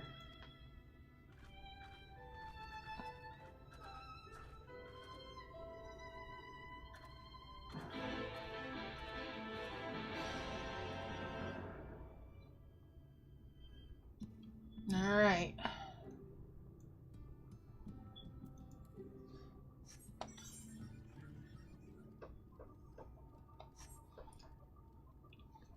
All right, heading back to the mines.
Excuse me.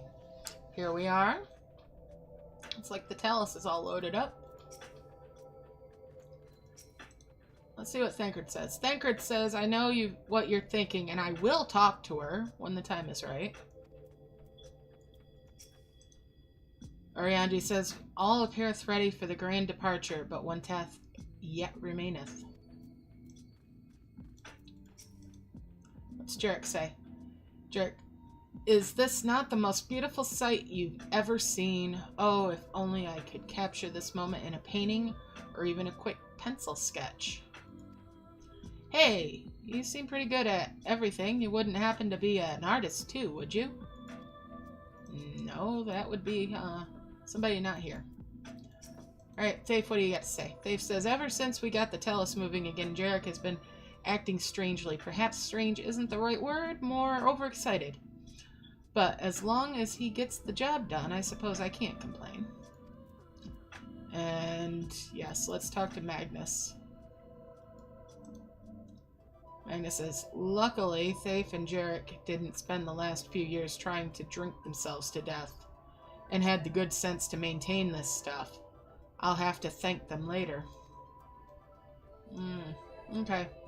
Now we'll talk to Minfilia. Minfilia says, so this is it. We're finally going to Nabatharang. I've thought long and hard about what to say to her, to the real Minfilia. I hoped when the time came I would know, but with every step we take I feel more uncertain. There's no reason to give up, though. Not when so much is at stake. Thank you, all of you, for helping me get here. Now, let's not keep Magnus waiting. Alright. Do they have something more to say? Same thing as before. Alright. Let's go over here and talk to Magnus. I'm gonna have to leave the party. I gotta leave party for this. Yep, no worries. There you are. So what do you think? A little primitive looking, I'll admit, but Daedalus Stoneworks has always favored a simple, intuitive design, and that philosophy has served us well enough. Much of the trolley network uses single tracks, making it easy for the Talos to navigate them as needed. And plotting a route is so simple, even we can do it, which makes it for fewer accidents in transit. Speaking of which, are you ready to board? Yes, I am. Alright then, watch your step.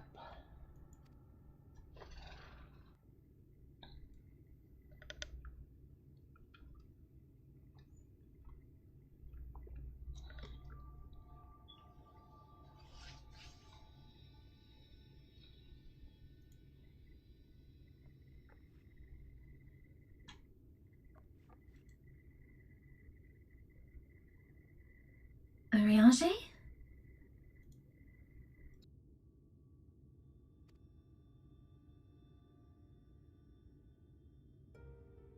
Thou must needs carry on without me. The path to Nabatharang lieth open. Whilst thou travellest thither to the south, I would apprise Mistress Alize and the others of our progress. As circumstances permit, I will thereafter rejoin the hunt for the remaining Light Wardens.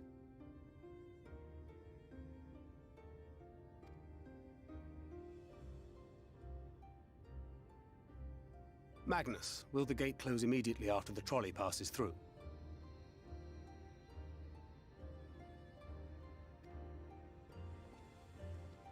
No, it will stay open until someone closes it manually.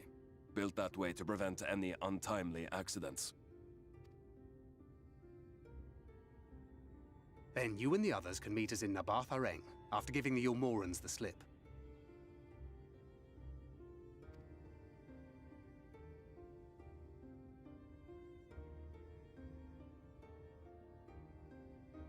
Ariange.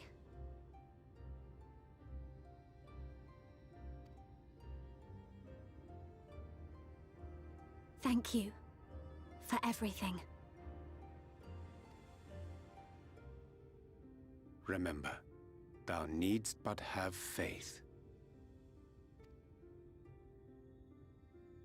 If you finished with your goodbyes, I suggest you grab hold of something. Be a shame if you took a tumble.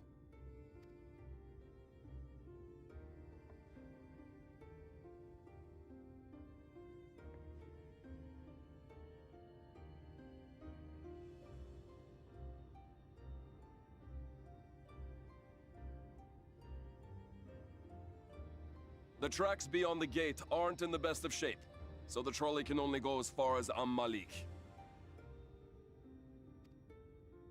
Godspeed!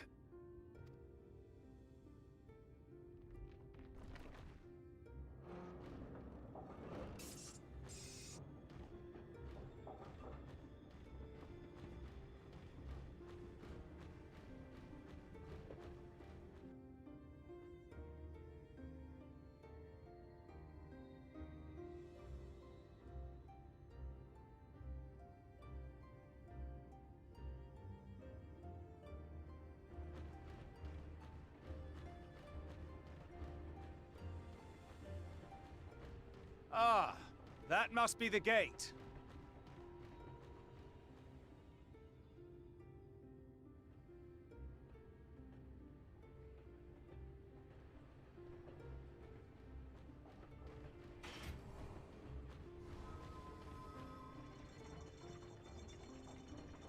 Well, so far so good.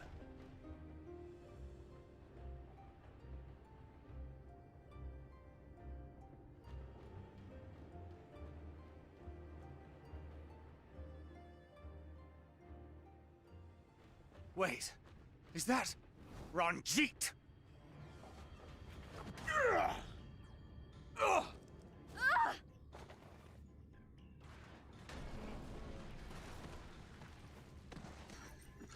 Damn it, he suplexed our trolley.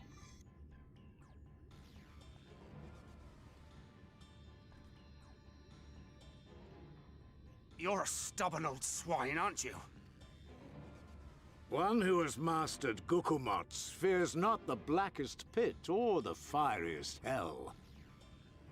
Your deeds in the east did not go unnoticed. Long have I lain in wait, and sure enough, you did not disappoint.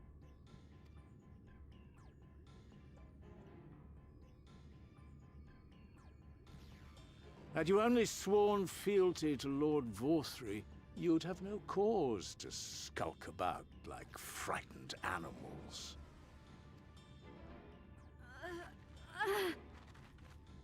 You will remain as you are, while I dispatch these villains.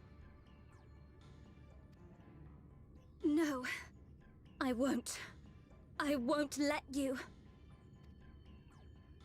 You forget to whom you speak. Who armed you, trained you, fought and killed 1,000 sin-eaters with you?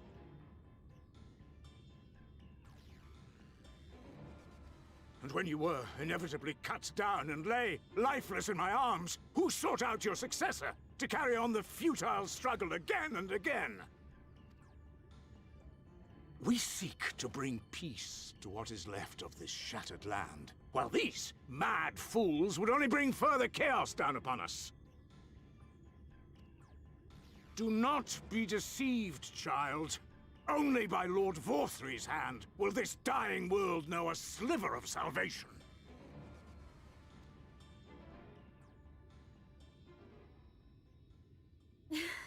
I don't know about the world, but I never asked to be saved. However much it hurts, and however hard it gets. It's my life, and I want to live it on my own terms!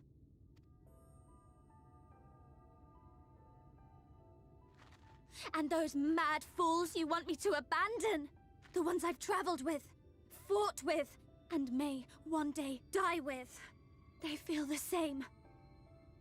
So no, I will not be deceived, no matter what you say. I refuse to believe it's all for nothing. They're everything to me. All I have, and all I need. And I would gladly do anything for them. Let us pass, or kill me. I'm not leaving here without them. How dare you! Very well. If you would cast your lot with villains, then you shall share their fate.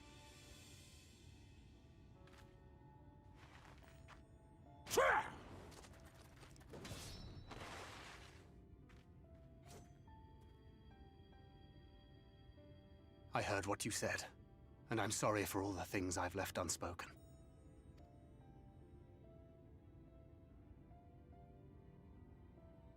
You have to go, now! Thancred, no!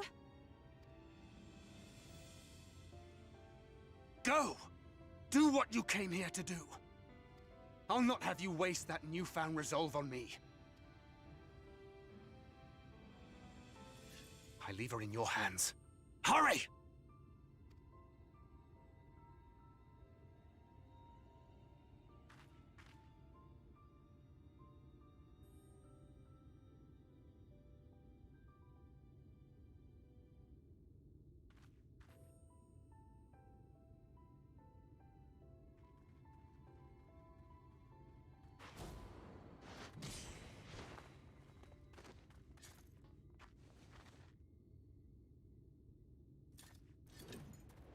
Not another step. Your fight is with me. You think yourself her protector? Ha! As if a whelp like you could be a better father to her than me.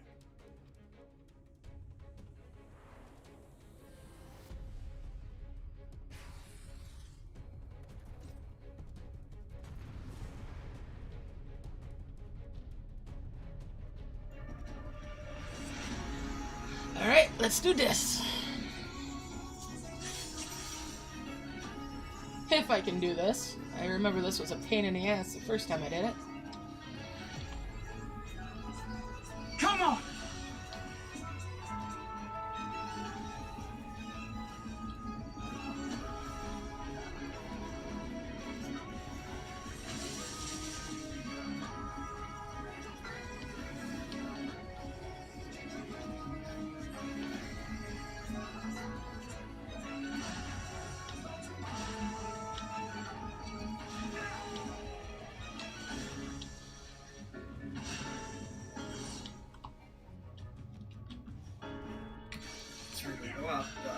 I'm falling asleep in my chair, so I'm Oh my.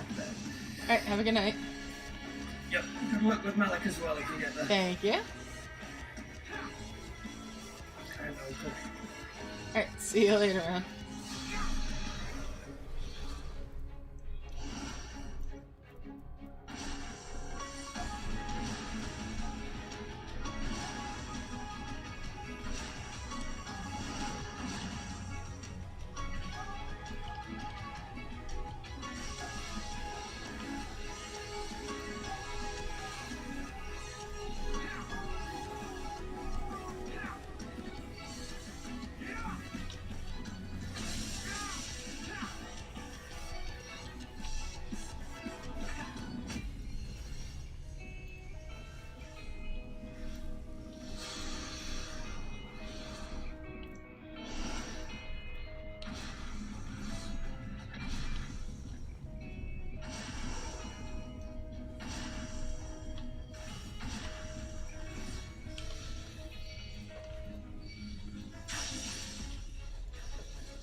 This is going well.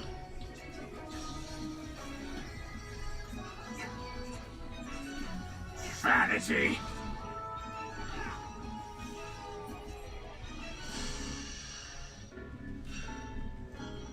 Beast of my blood, answer my call! Hey Jody, how's it going?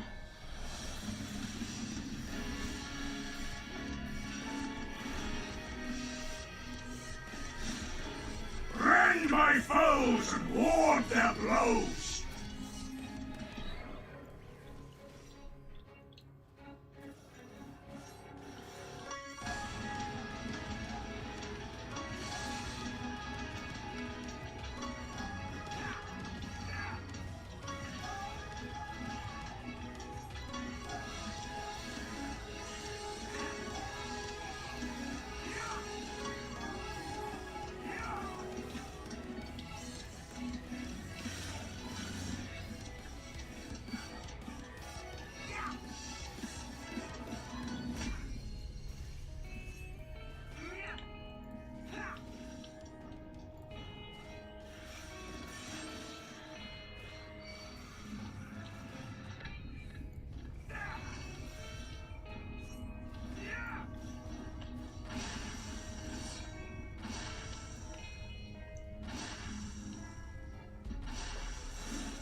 will you learn?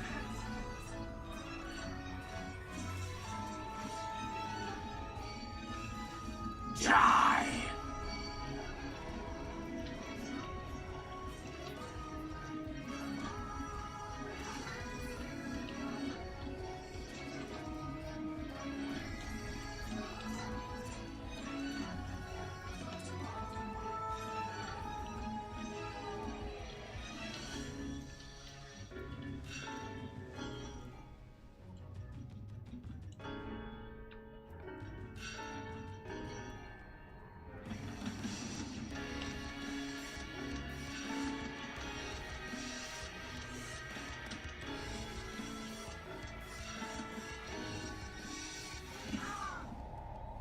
What the hell? I don't remember how to do this. Oh! Special action. Derp! Yeah, I forgot about that too. Alright, I gotta try that again because I brain farted. And I'm also gonna be lazy and put it on the easy mode. Yeah, brain fart about the duty action. You know, I've done this before. I've done it the right way, the hard way. I'm just gonna, you know, like, be a little lazy on it this time and do it the easy way. We don't need the cutscene again.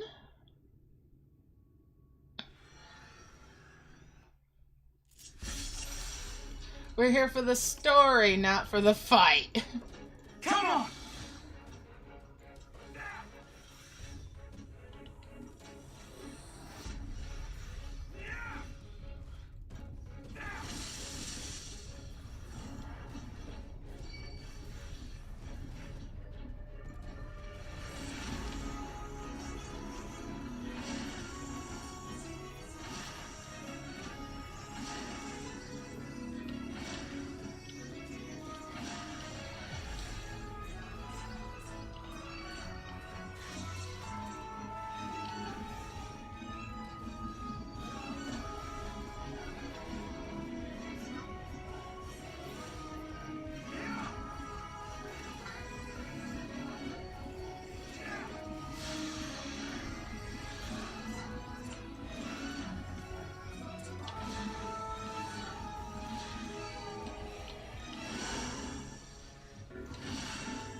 This is going well.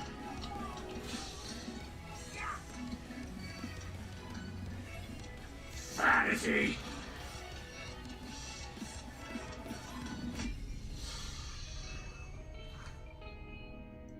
Beast of my blood, answer my call!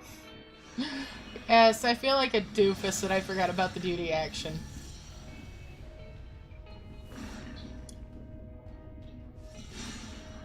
Rend my foes and ward their blows!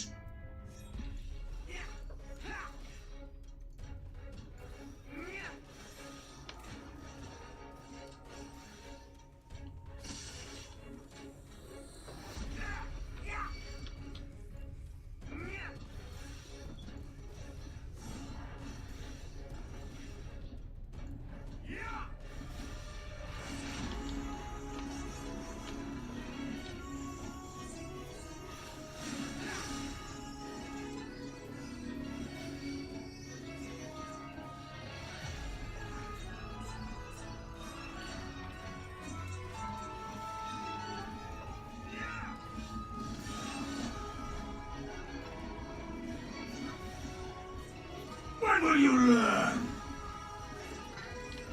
Never, old man, never! Die!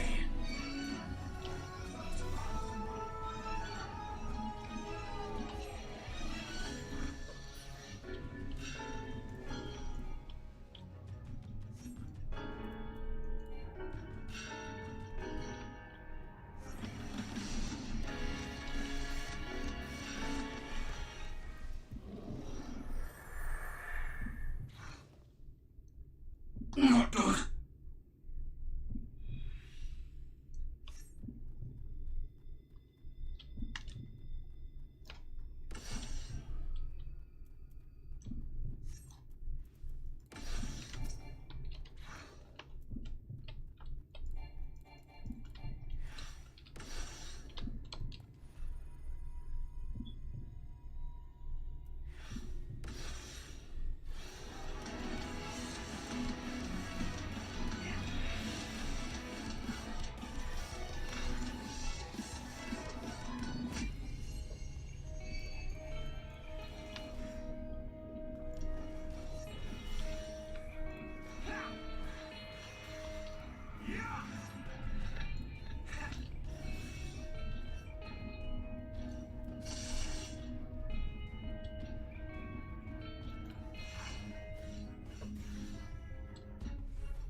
And you presume to be her protector? Pathetic!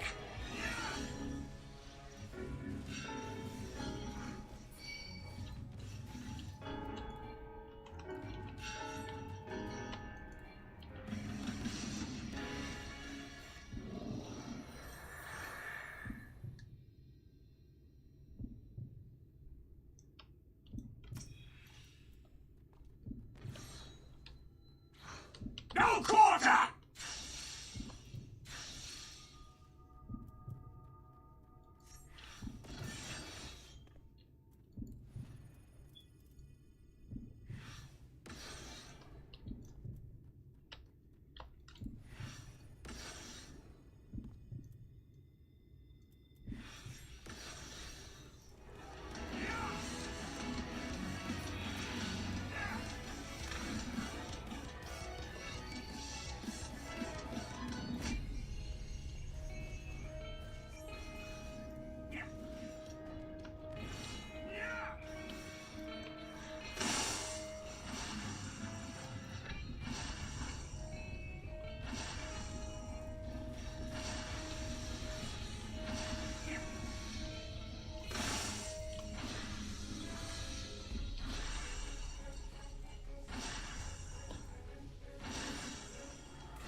Ah.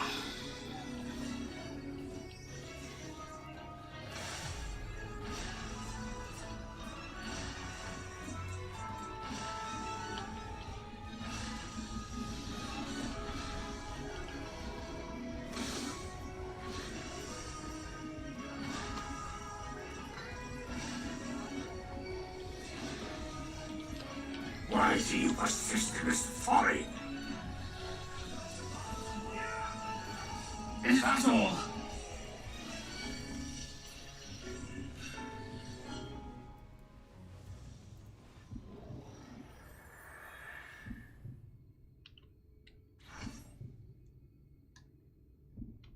Fall!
There we go.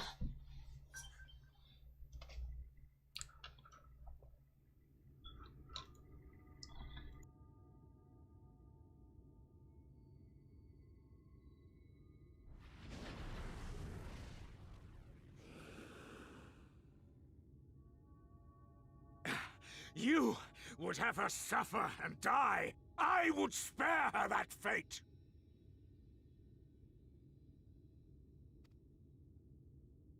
That is not for you or anyone else to decide, ever again.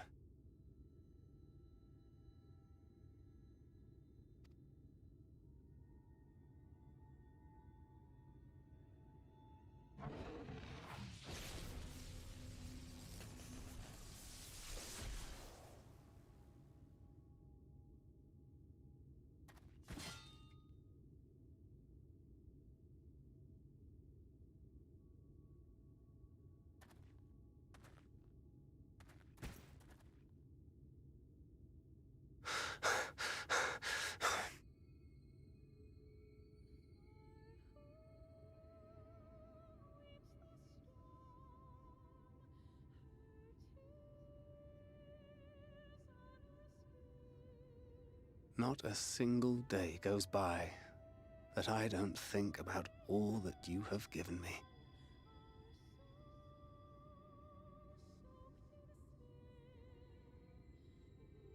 Countless memories, and moments I took for granted.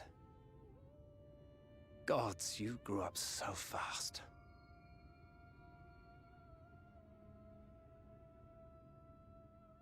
But you had to, didn't you? For those you had lost. For those you could yet save. A world teetering on the very brink of oblivion, for which you gave your everything, without hesitation. Your kindness, your compassion, your love. Then and now.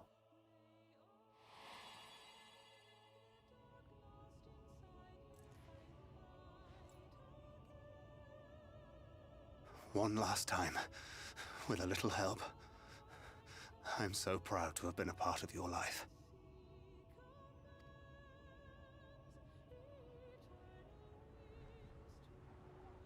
Oh, Minfilia.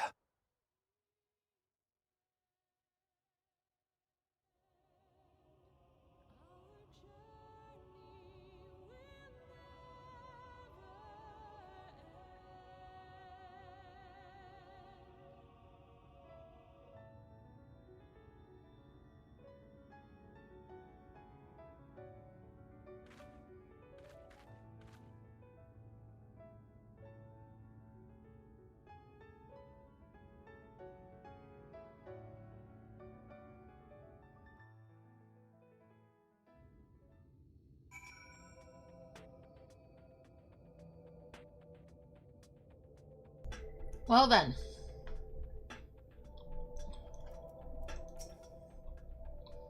Ophelia says, this is the place. This is where she stopped the flood. The last time I was here, when I felt her presence overwhelming me, I tried to pretend it wasn't happening, to just turn away. But I can't turn away now. Not this time. For Thancred and the others, I have to face her.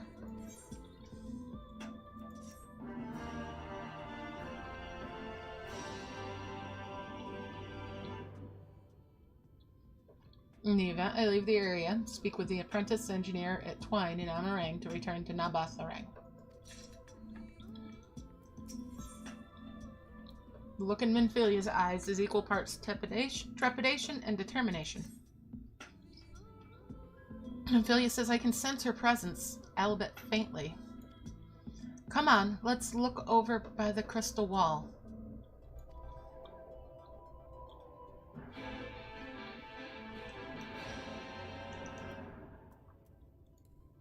Alright, let's go.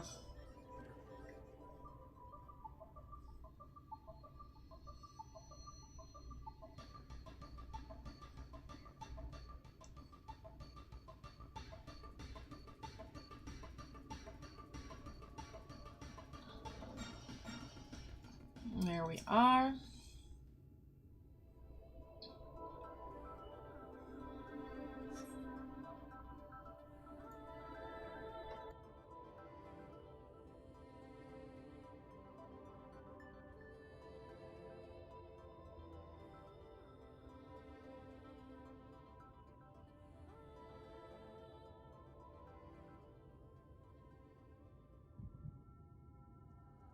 Is this...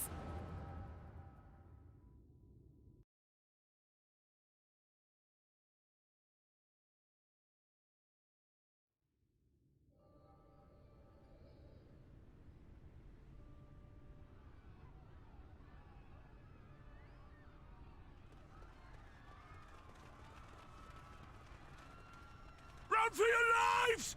It's the flood! The flood! Ah! The end is nigh! Look! There's somebody up there! On top of the palace!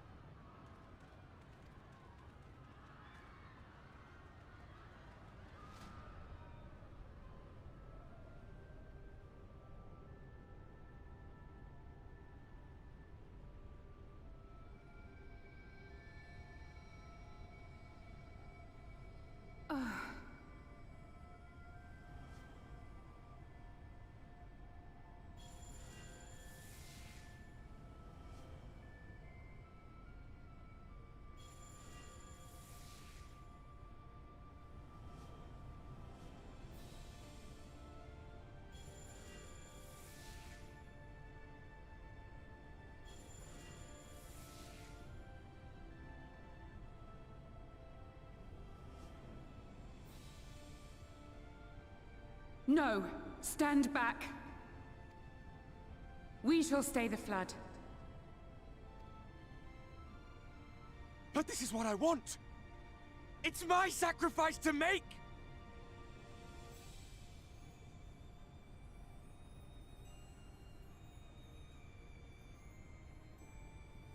Your time has not yet come.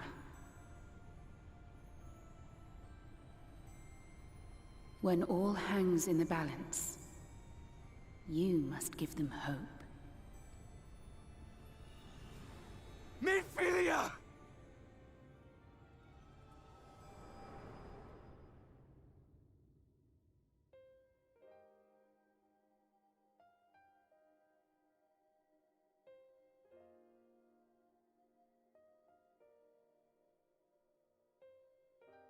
This place.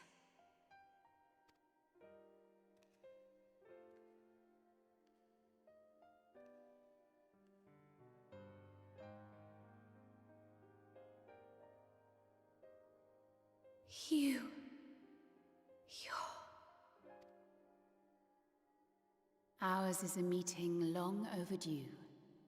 Full glad am I that we may finally speak.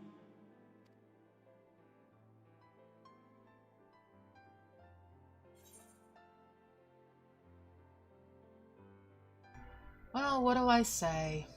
It's good to see you again. I've come at Thanker's behest, or say nothing. Just stoically nod. I think I'll say it's good to see you again.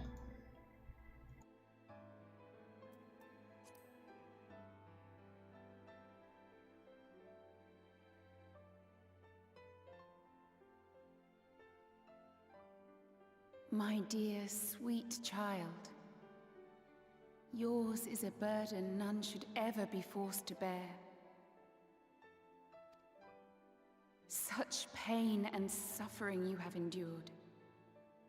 Yet still you came. For this and more, I thank you.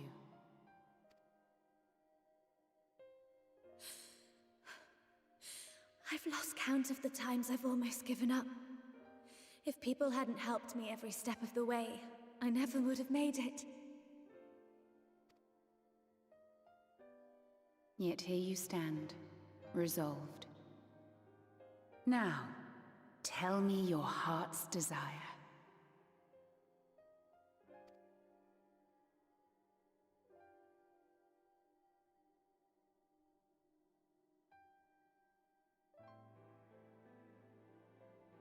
To defeat the Sin Eaters, and bring this world back from the brink.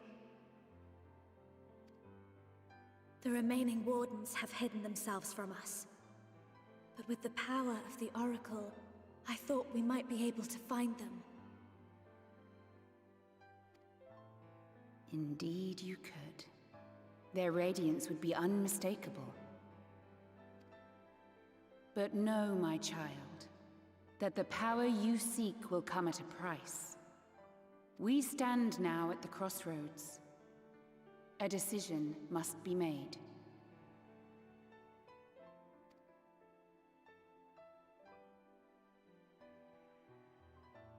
'Tis only natural to be afraid, to hesitate. But for your many trials, you have grown stronger and wiser. And with the love and support of those you hold dear, you have grown to love yourself.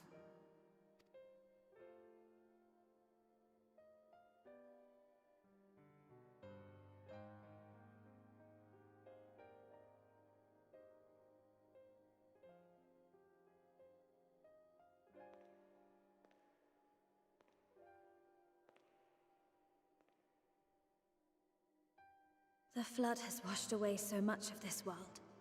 So many people and places and possibilities, and all the heroes who fought to protect them. Yet here the Scions are, trying so hard to help those few of us who remain, and seeing how tirelessly they work, how completely committed they are to the cause. I can't help but believe.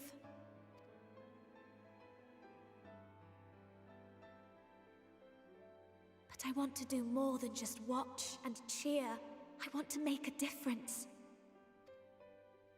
I want to help them like they helped me, and maybe even inspire others to do the same. Coming together, providing for one another. That's the only way forward I can see. Since all of our heroes are gone, we'll just have to make heroes of ourselves.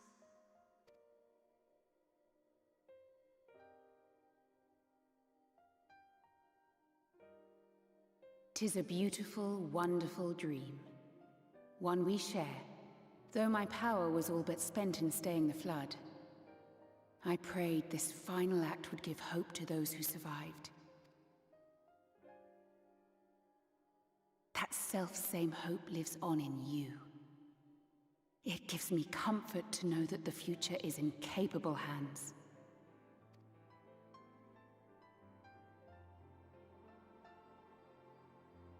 If ever you should falter, remember this.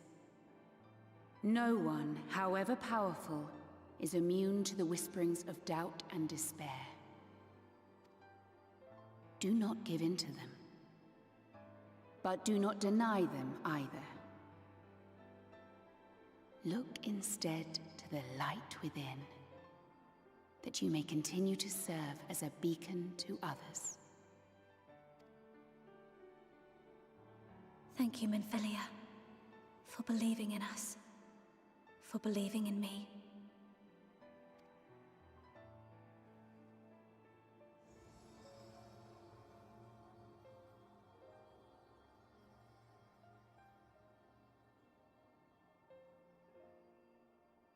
Dearest friend,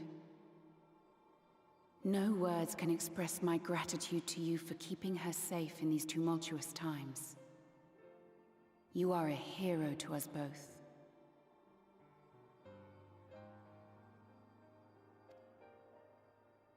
But not even the most valiant heroes can stand alone.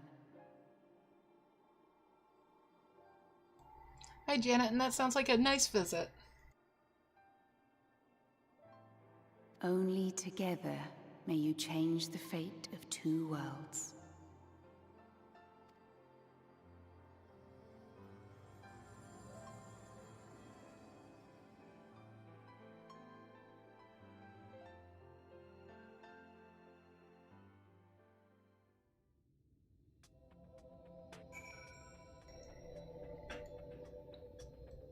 Oh, there she is. She's passed out by the look of things. Alright.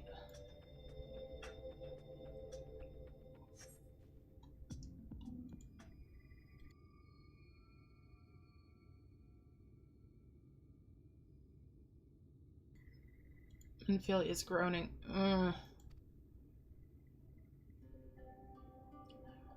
What happened? I remember speaking with Minfilia, and then...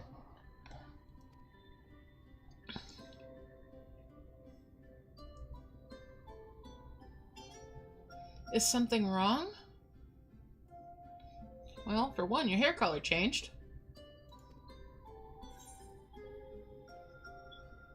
So what'll I say? Your hair, it's changed. Your eyes, they've changed. Oh, it was the hair I noticed first.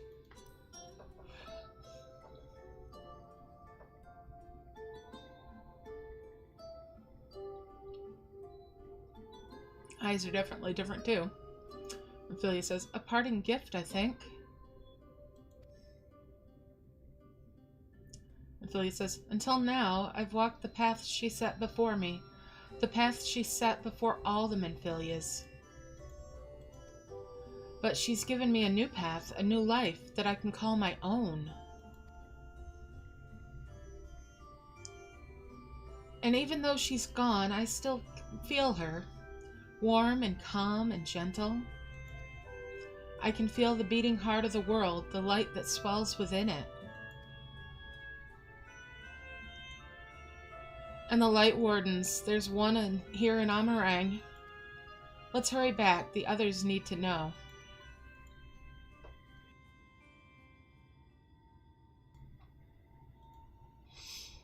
Miss Lily says, you don't think Thancred will be angry with me, do you? What'll I say? It's what Minfilia wanted. I'm sure he'll understand, or there's only one way to find out. It's what Minfilia wanted. I'm sure he'll understand. Or, well, no, let's go. There's only one way to find out.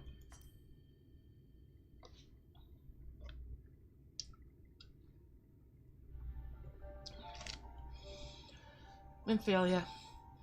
I know there's no getting around it, but...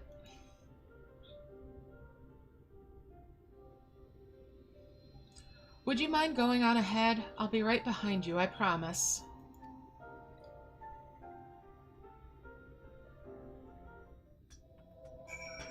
Alright, now we gotta find Thancred.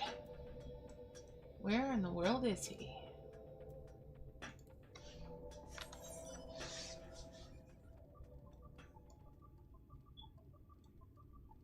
That is a beautiful question there. Find Thancred. All the way over there in the ladle. Alright, well, let's go.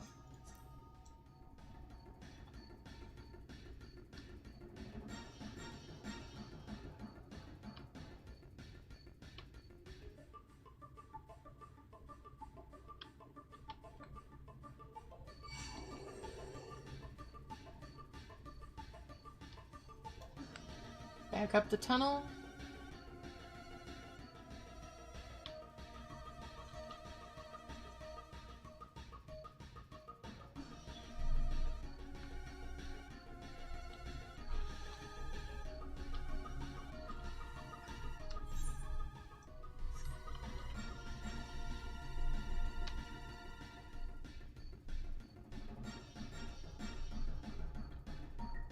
Over here. Okay. Well, we found everybody. Let's talk to everybody else before we talk to Thancred. Oriandia says thou art returned, but where's Minfilia? Alphino says, you're back! We were beginning to worry about you. Alice say, thank the gods you're alright.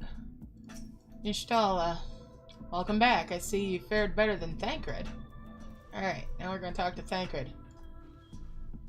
He is a little worse for wear.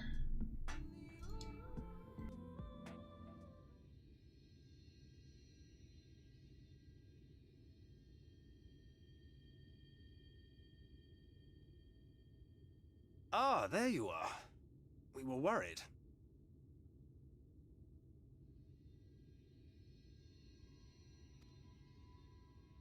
Really? She wasn't the one that nearly got herself killed. It's a good thing Urianger called on us when he did. You were at death's door when we found you.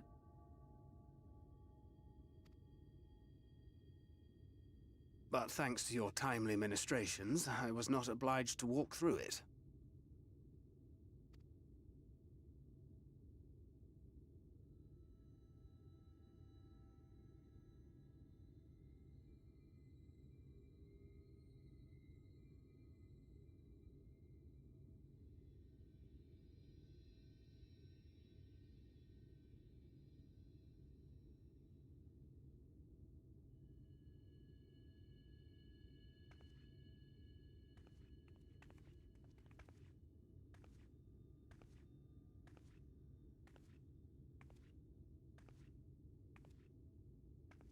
Minfilia?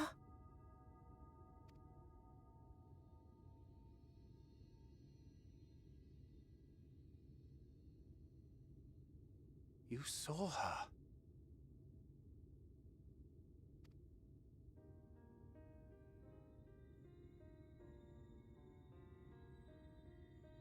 I know I haven't exactly been pulling my weight up till now, but that's all going to change, starting today. I'll do whatever it takes to make Minfilia's dream a reality.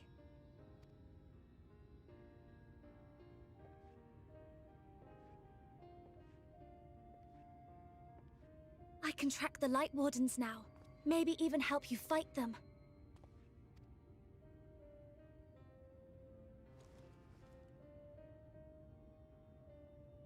I'm glad you're back. You don't have to say that, you know. But I want to. Your family. How else would I feel?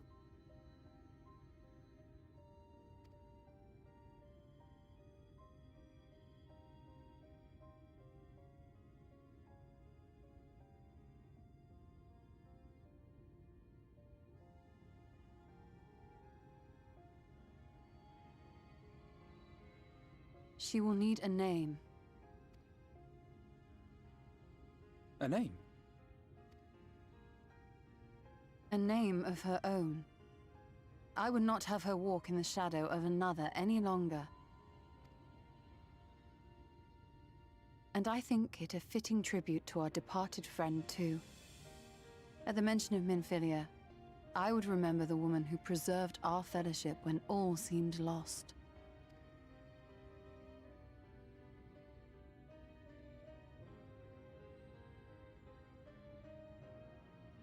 Do you remember what you were called before you were taken to Yulmore?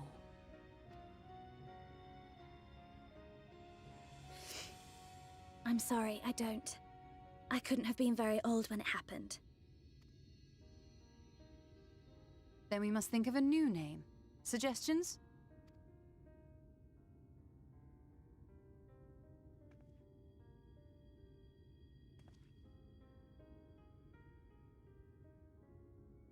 If the lady herself has no preference, I think the honor should rightly fall to Thancred. After all they have been through together, he's practically a father to her. Well spotted! I'm so glad you're here to explain these things. And what exactly is that supposed to mean? Oh, nothing.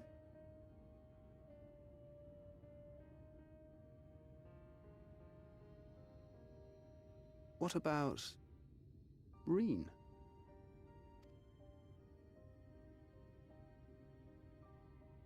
Ah, blessing in Fae. Wait, doth this mean thou wert listening when I delivered my lectures on the Pixies?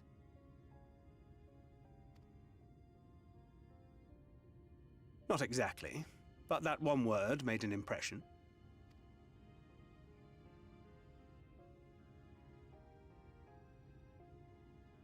Of course, if it's not to your liking, I can think of something else.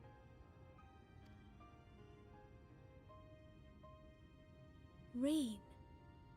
Yes, I rather like the sound of it. Thank you.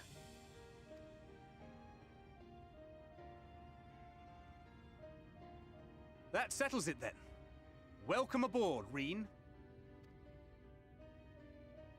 I won't let you down.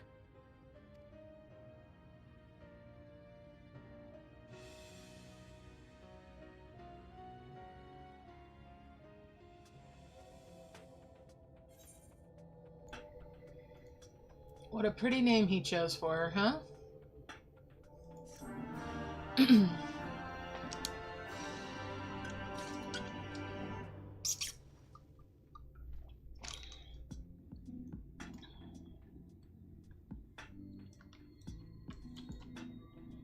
Alright, let's talk to Reen now.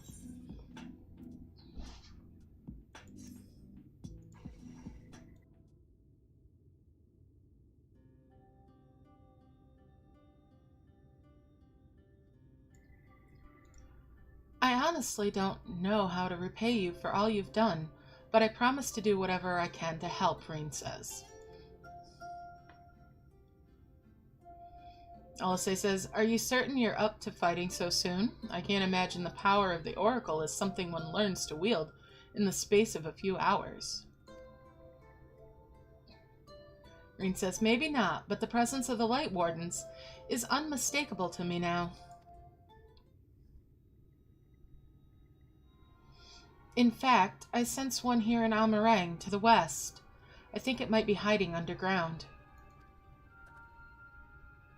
Alphino says, underground? Then it is as we suspected. Ishtala says, we thought it prudent to take a brief survey of the area prior to your arrival. To the west, we found the remains of a site known as Malika's Well. If I recall correctly, the well was built in remembrance of one of the ancient kings of Nabatharang, to serve as a source of respite from the desert heat. It fell into disuse after the flood, whereupon the miners of Almarang thought to turn part of it into an excavation site. Alphino says, judging by its size, the underground waterways are no doubt extensive, the perfect hiding place for a warden. Reen, are you certain you can track it down? Reen says, leave it to me. Tancred says, then it's settled. We'll make for Malika's Well.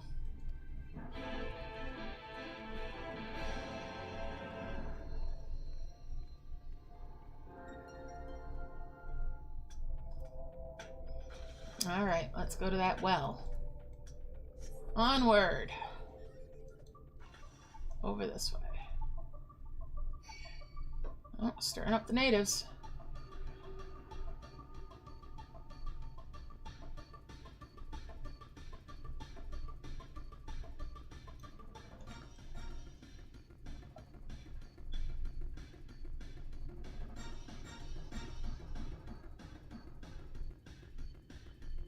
There we go. Let's talk to everybody before I interact with that. Urianji says the walls should still bear that the walls should bear so great a burden after countless years of neglect bespeaketh the surpassing skill of their architects. Thancred says, I didn't expect to see Talos wandering about, much less of their own accord. How long must it have been since their creator's bones turned to dust? What's Reen say? Reen says, the warden is down there. I can feel it. Alphino. A marvel of ingenuity, is it not? Olisay says, something about this doesn't feel right. And Y'shtala. Though I cannot see it as you do, it is no less awe-inspiring sight. That is quite something. Look at this.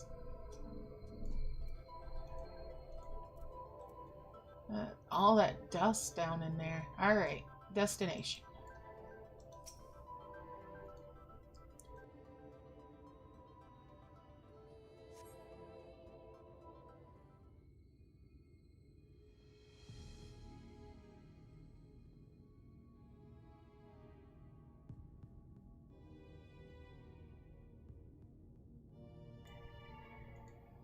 It's here. I can taste its aether on the wind, Reen says.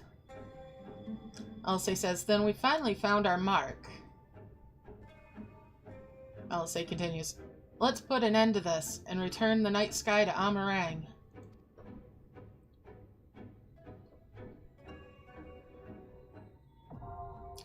Alright, Malika's well is now accessible.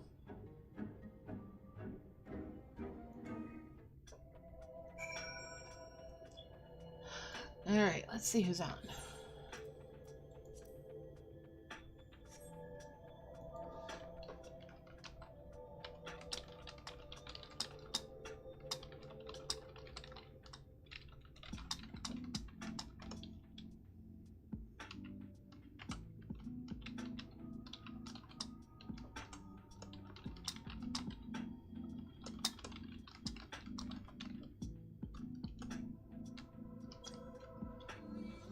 Alright. Let's see if anybody will go with me.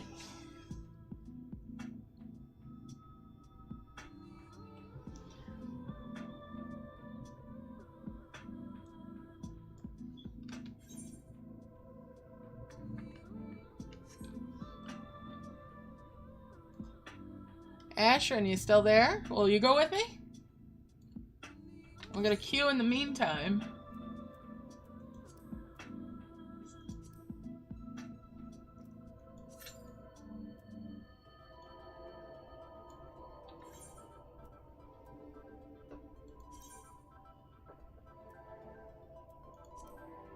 Actually, withdraw for a second. I do not want to do a in progress.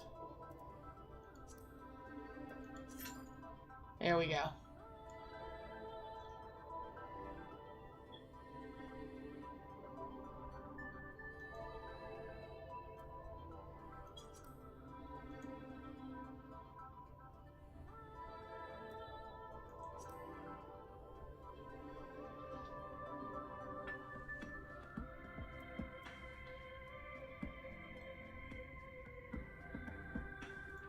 A little bit late at night for the server, so we'll give this a few minutes. Oh, wow. There's a healer and 2 DPS queued. Just looking for a tank.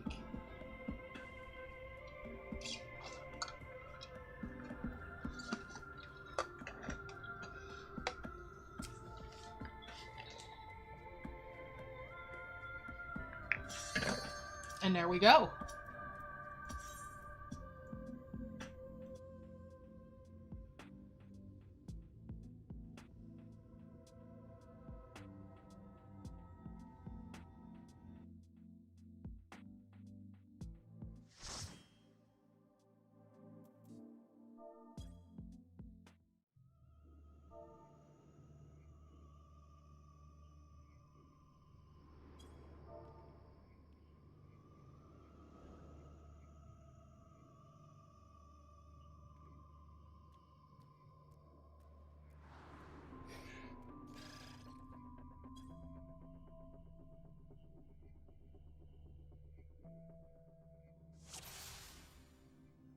Alright, here we go.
Alright, we're coming up on the first boss.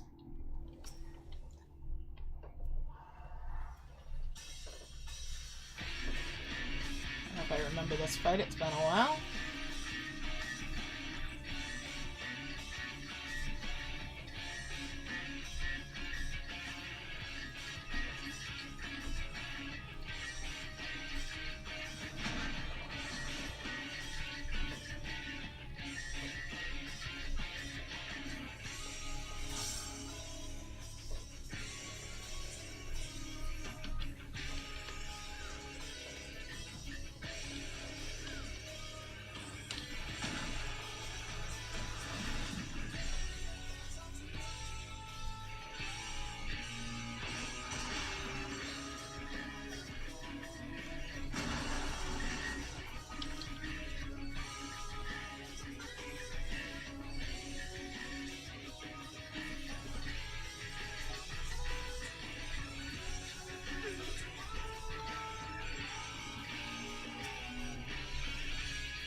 Geronimo!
I went down the hole.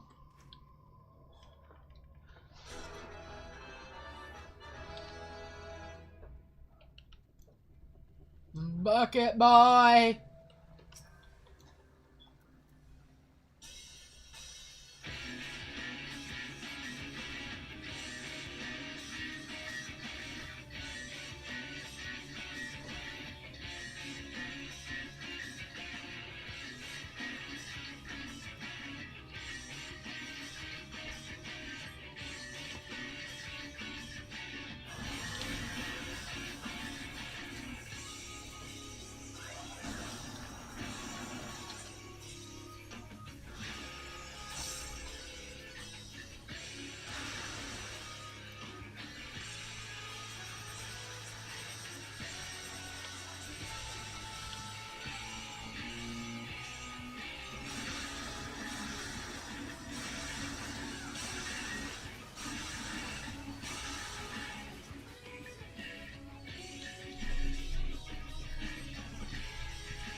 I always forget how beautiful this dungeon is.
That's another Light Warden slain.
All right, and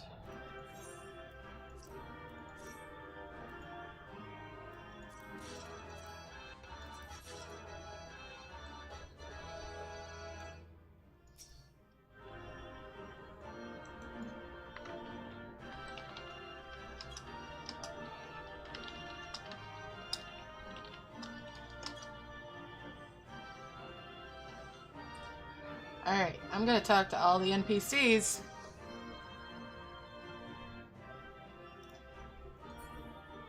Are you at all injured? Yashala asked. That was something else. I'll come closer to him and get him to pop his message again. At last, LSA says, we've taken back the darkness. Alphino says. Tancred is saying it seems that Reen was correct.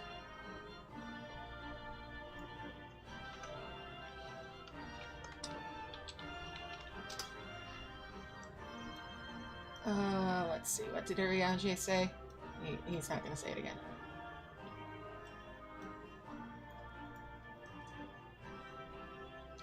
Anyways, alright, so that's all the messages. Looks like, or just about.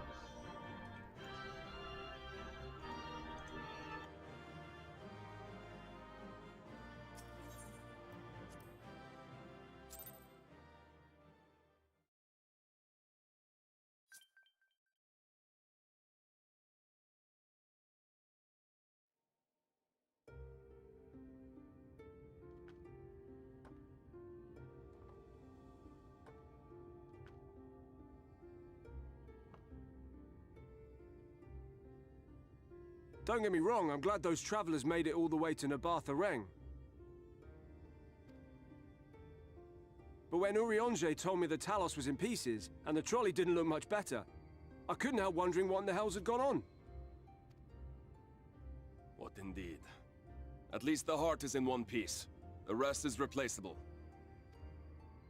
Looking at this mess, though, it's a miracle they survived. You can say that again. What the? Are you seeing this?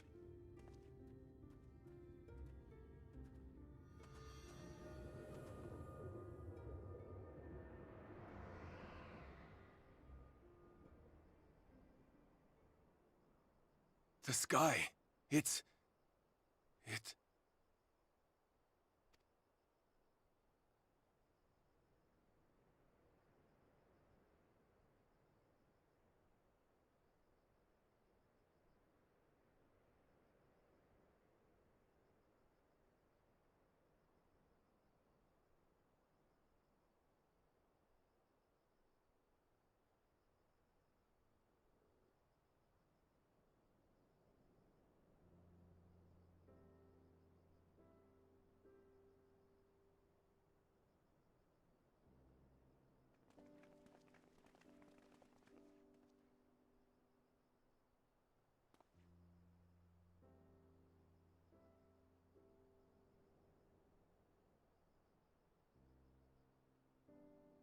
At last, night has returned to Amareng.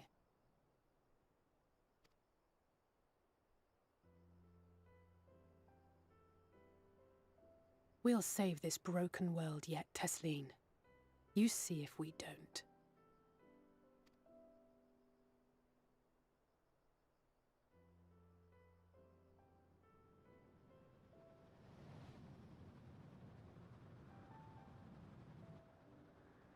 no doubt retreating in the wake of the Warden's demise. Back to Calusia, the last refuge of light. Home to our dear Lord Vorthry, who will no doubt do everything in his power to thwart us. As well he should, for defeat there would spell the end for both him and his heavenly host.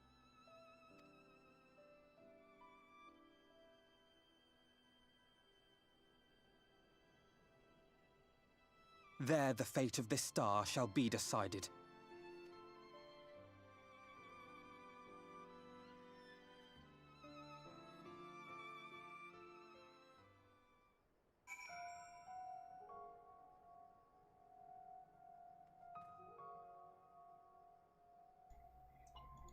Well, we're getting down to the nitty-gritty here. Alright, let's talk to Alisay. Alisay says, "We did it. We really did it. I only wish there was time to visit the inn.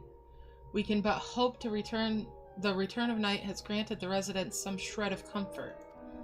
They thought the world beyond changing, but today I think we proved them wrong. We will fix this broken land together."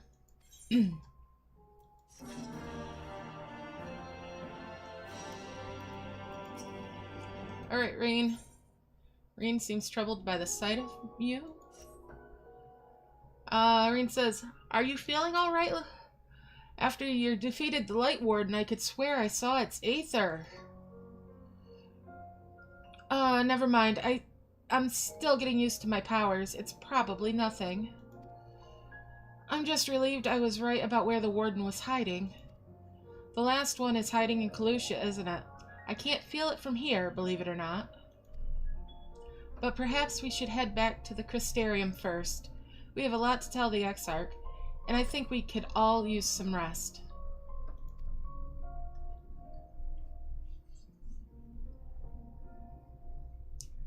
Y'shtola says she sees it too then.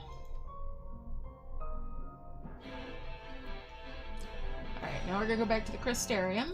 I'm gonna just teleport there.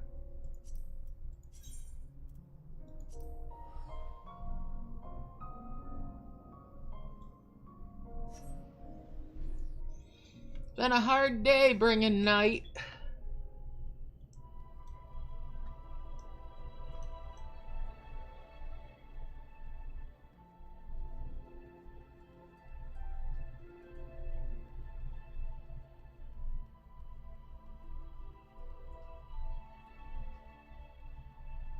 Alright, Reen, we're going to talk to you first.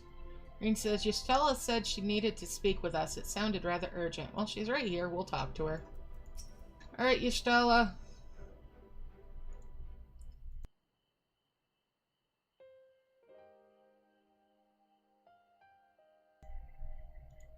Y'shtola says, the others are with the Exarch. Before we join them, there's something I wish to confirm.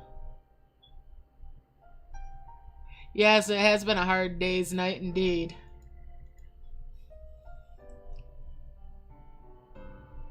Thank you, Phil.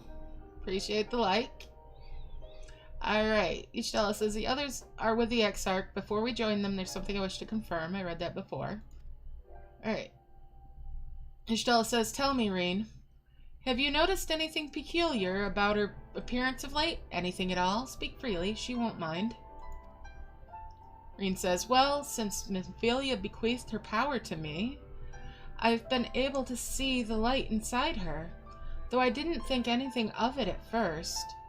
But after we defeated the Warden in Amarang, I realized something was wrong. You've absorbed its aether, and the light within you has grown monstrous. Y'shtola says, then it is as I suspected. How are you feeling?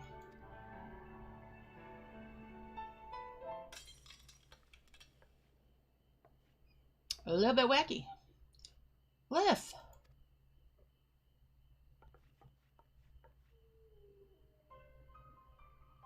Y'shtola says, if naught is done, this will only get worse. Y'shtola says, Reen, with the power of the Oracle, you've gained some measure of control over light, have you not? Is there anything you can do for her?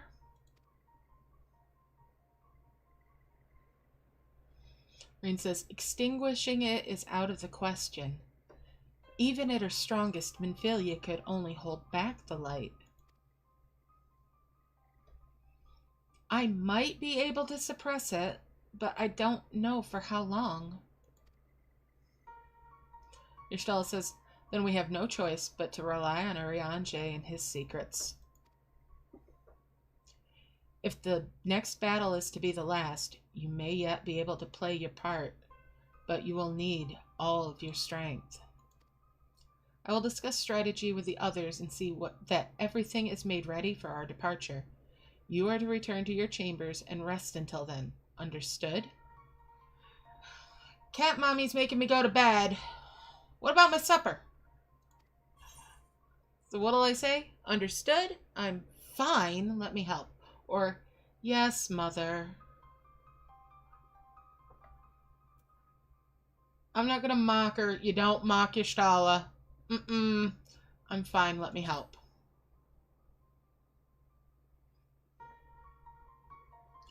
Y'shtola says, this is not the time for false bravado.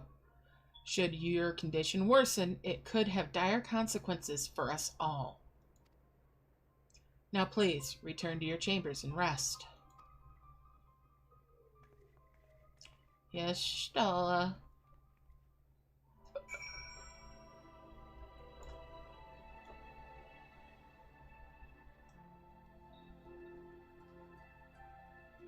That's true, she does return the sass. And she sassed me. Alright, pendants. We're gonna go lay down like we were told by Mummy.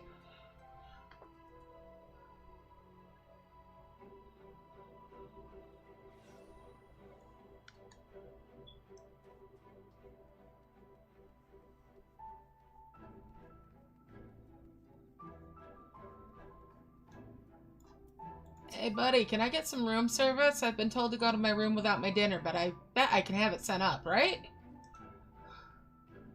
Manager of suites. So, is everything alright, miss? You don't seem quite yourself. Perhaps a hot meal and freshly made bed will improve matters. Yes, I want food. Your room is ready if you care to retire. See, you're on the right track, buddy. Food will calm me down. I'm going to retire to my quarters. He says, very good. If you should have need of anything at all, pray do not hesitate to call. Alright, let's go to our room.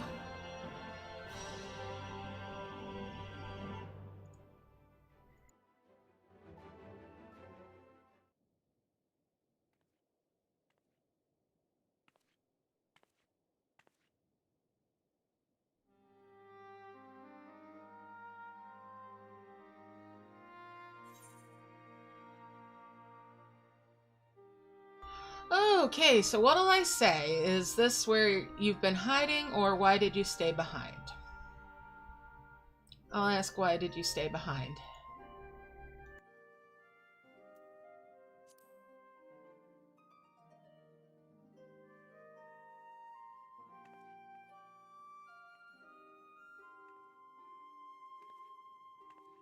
Sometimes the dead would rather not be disturbed. But enough about me. What of Amarang?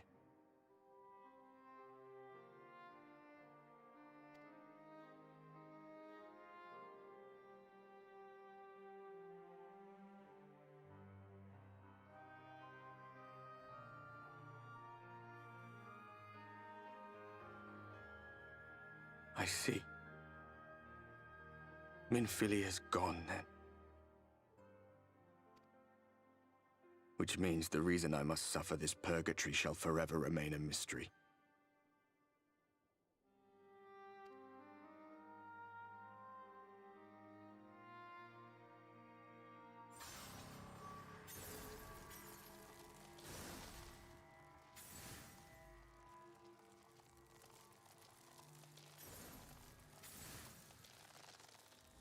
What's the matter? Are you all right?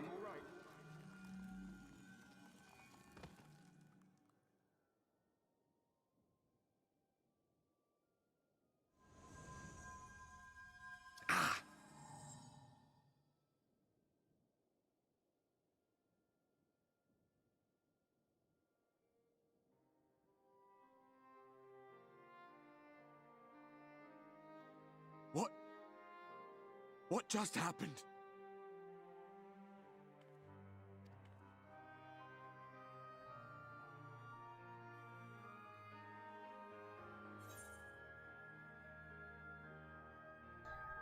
So what do I say? There was something Minfilia said to me, or not even the most valiant heroes can stand alone. I'm gonna say not even the most valiant heroes can stand alone.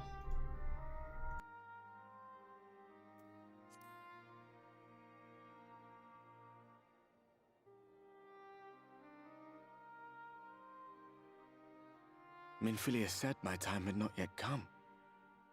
That I still had a role to play. Not even the most valiant heroes can stand alone. No, it couldn't be. There's only one hero in this room, and it is not me. I'm just a shadow, cursed to wander.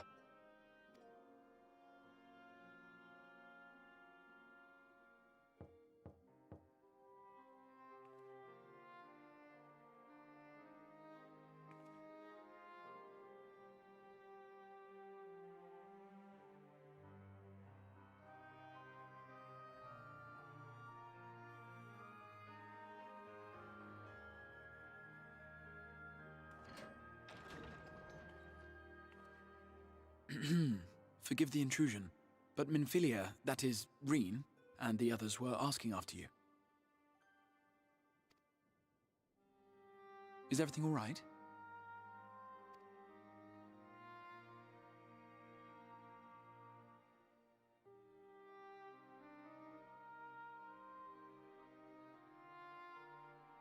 That pain again. And did it pass?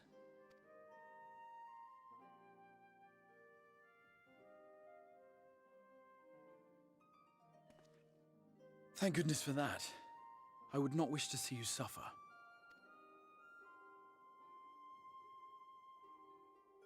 Though I know only too well how much you have suffered on our behalf in recent days. Indeed, I have no right to impose upon you further. Nevertheless, I must ask one thing of you. That you survive this, no matter what. When the dust settles, you must return to your world, for the battles to come, and the wars yet unwon.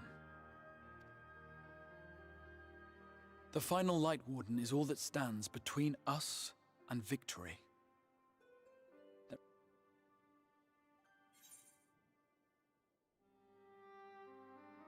Oops, I clicked that a little fast. Hold on. Exarch said, the final Light Warden is all that stands between us and victory. There is still much we must do to prepare, but for now I will see if there is aught that you may remedy the strange affliction which plagues you. What'll I say? I'll see it through. The end is finally in sight. When the Warden is dead, will your work finally be done? I'm going to ask if when the Warden is dead, if his work will finally be done.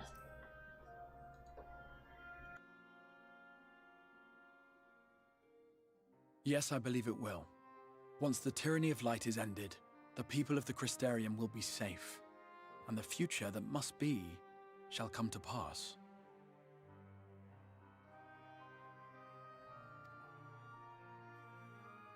I'll not keep you from your rest any longer. Take as much time as you like.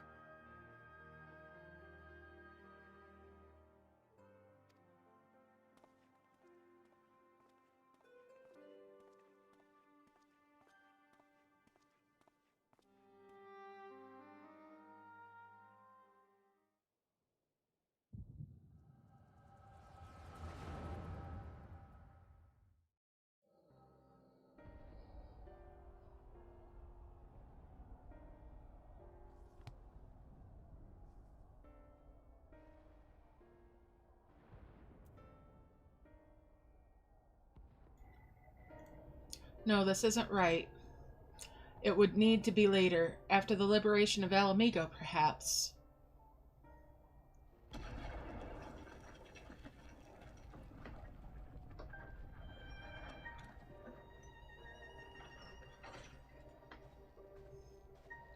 Please tell me you've finished. Gun-toting compatriot says. We have to go. They'll be upon us any moment. Very well. Where to next, then? Let's just worry about getting out of the city and pray the airship is still in one piece. Anywhere we go from here will just be more of the same.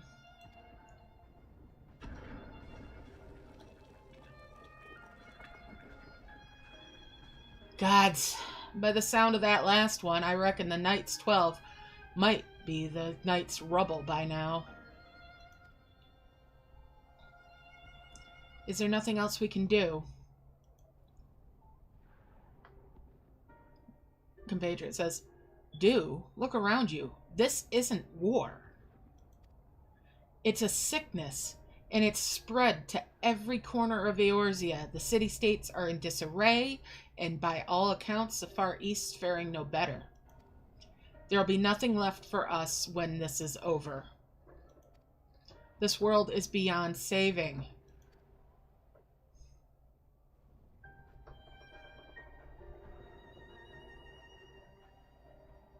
I never tire of that story, where the hero swoops in astride a white dragon to save the little girl.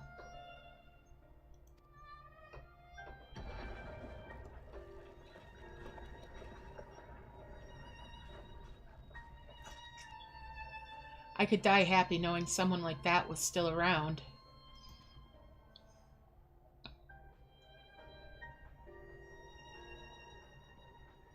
Indeed, but not today. Not while our message remains undelivered.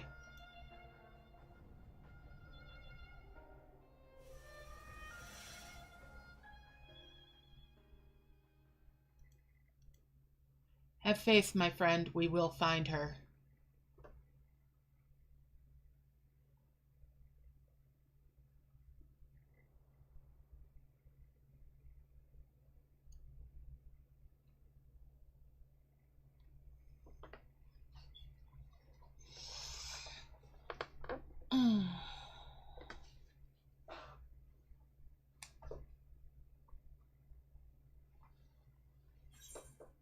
What'll I say? What a peculiar dream? Or was that the past? I'm gonna go with what a peculiar dream.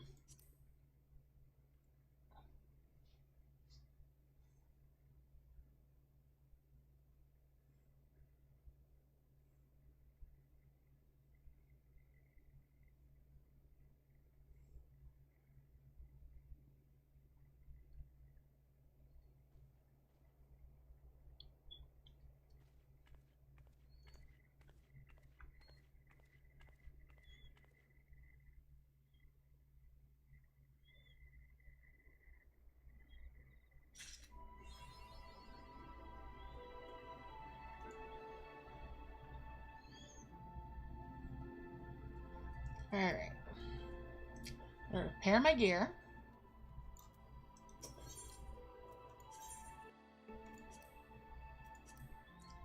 And talk to the Master of Sweets. By the way his face lights up at your approach, the Manager of Sweets has been waiting for you. Ah, Mr. Stryd. I trust you had a pleasant rest. While you were ensconced in your chamber, a message arrived for you from the Exarch. He bids you come to the Ocular at your earliest convenience. And, madam, wherever your duties may take you next, I shall pray for your safe return. May the night keep you. Alright, to the Ocular.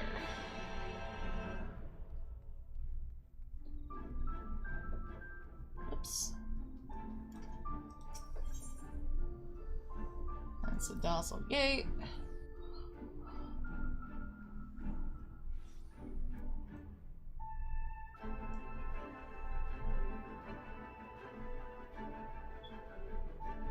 I'm already telling you, buddy, I got business with the Exarch, so let me in. You always ask me that. You should know by now. If I'm here, I got business. I got business.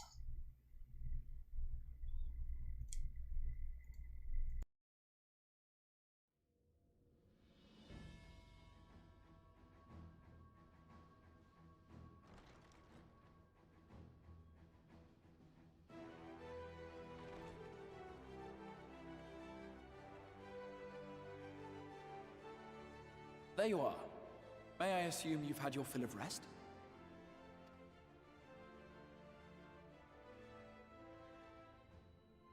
That is well. Now that we are all present, let us speak of our plan. Thus far, we have vanquished 4 Light Wardens, restoring night to much of Norvrant. Only one remains, that of Calusia, and with Reen to guide us, I am certain we will find it.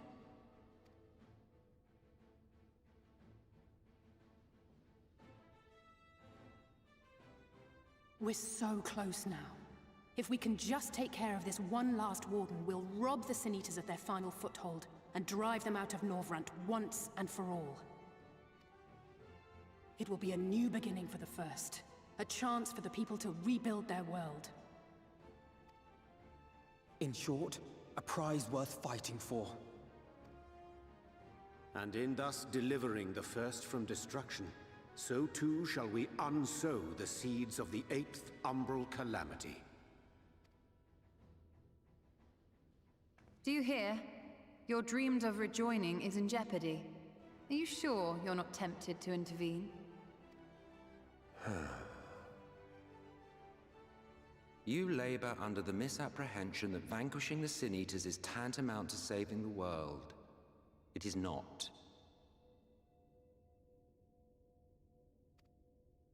In truth, you only delay the inevitable, lengthening your fleeting lives by the smallest of margins.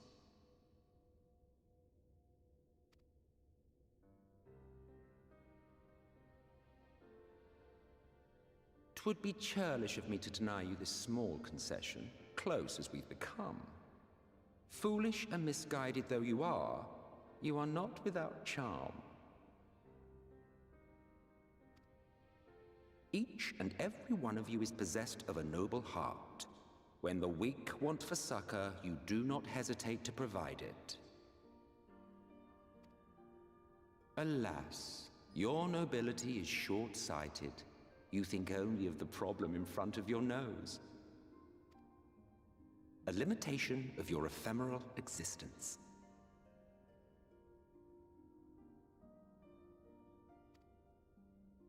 Our lives may seem short and insignificant to the likes of you, but one does not need to be an eternal being to achieve lasting change.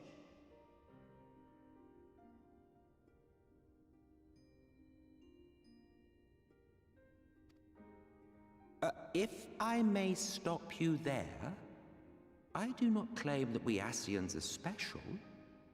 That is another misconception.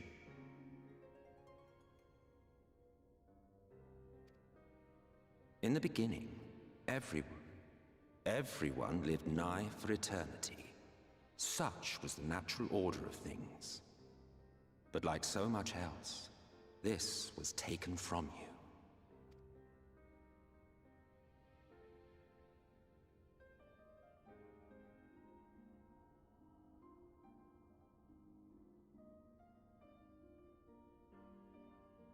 You won't object if I borrow your plaything?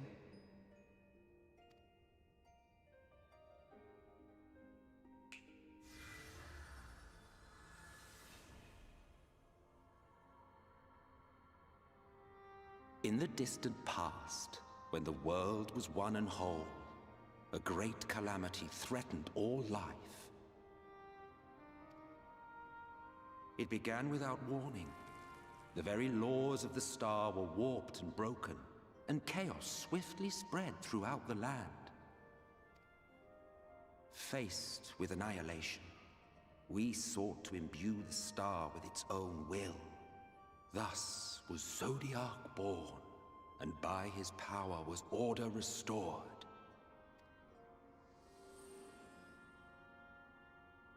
Ere long, however, thankless fools began to fear that Zodiac's might was too great, and so they conjured another to keep him in check. Your own dear Hydaelyn. And the two beings waged war until, with a single devastating blow, Hydaelyn unmade Zodiac, scattering his being across space and time. So you told us in the Katana Ravel.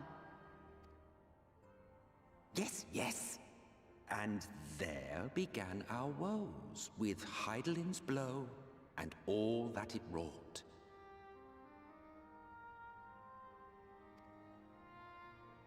As a counterbalance to Zodiark, Hydaelyn was created with the power to enervate her foe.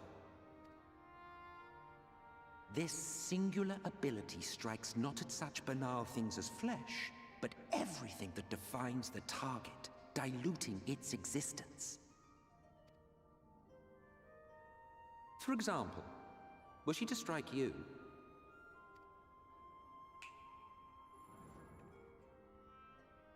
two individuals, identical in appearance yet reduced in all respects. Strength, intelligence, the soul itself, all is halved.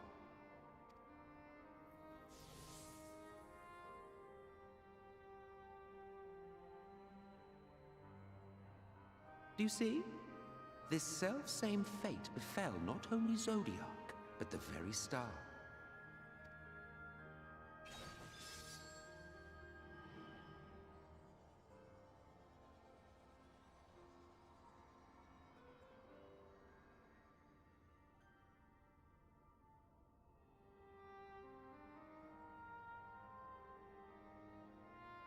Only 3 were fortunate enough to escape the Sundering, me being one of them.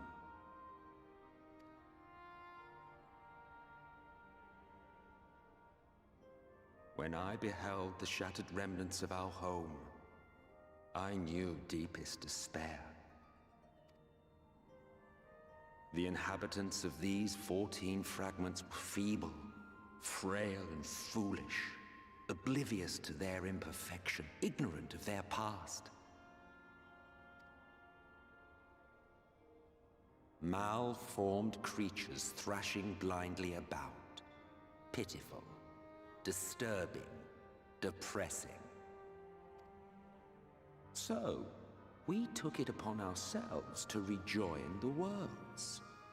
But in our eagerness and, I confess, our ignorance, we erred and made a useless void of the 13th.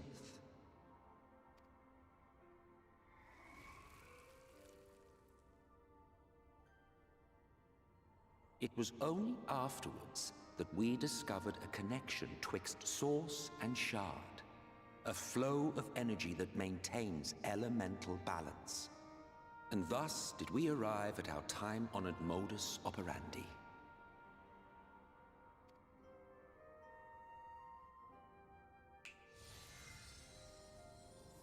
From a purely Ascian standpoint, it could be said that what you seek to do is only logical. But that would be to ignore the immeasurable destruction wrought with each rejoining. You have murdered millions, and this we cannot condone. By your fragmented existence, you continue to give rise to tragedies far crueler than any calamity. But yes, moral relativism and all that. Case in point, I do not consider you to be truly alive, ergo I will not be guilty of murder if I kill you.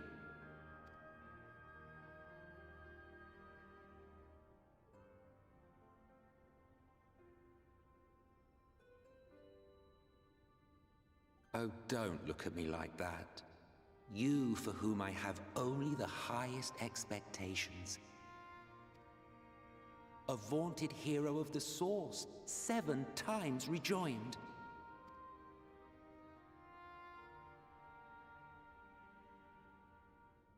Long have I awaited one who might brave a path of lesser tragedy.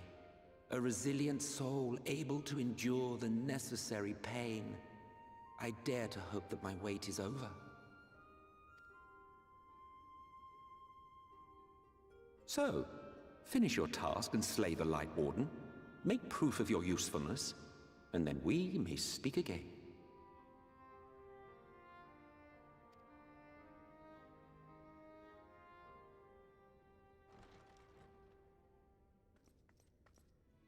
Forgive me, my lord, but this could not wait. Speak freely, Captain. Our informant in Colusia sends word of unusual activity in Yulmore. It appears their forces are entrenching themselves at key points throughout the city, making ready for an attack by all indications. An intriguing use of resources. I rather doubt Lord Vorthry is concerned for the safety of his citizens. You think he's harboring the Light Warden inside the city walls? Even if he does have some means of controlling the Sin Eaters, wouldn't that be a little risky? Risky or not, if there is even a chance the Warden is hiding there, we will need to act fast. The longer we wait, the better prepared the Yulmorans will be.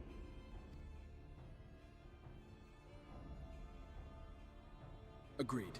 See to your preparations then and make for Calusia. God's willing, this hunt will be the last. Let us see it through to the end.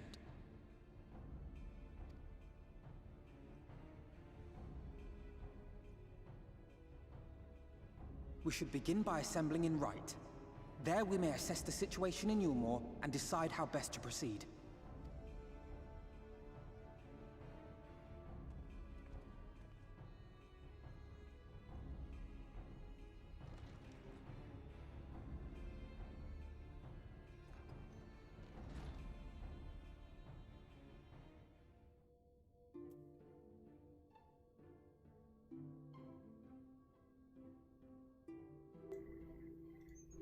Alright, speak with Alphino and Rite.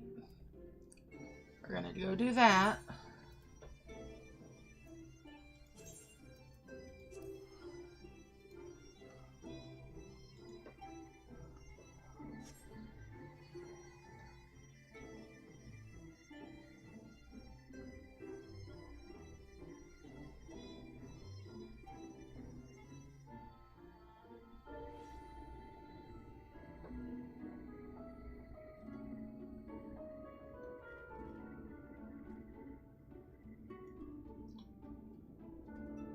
Return to Yulmore.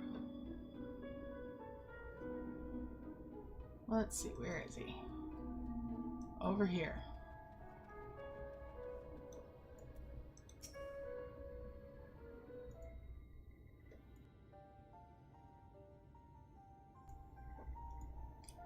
Alphino says, "There you are.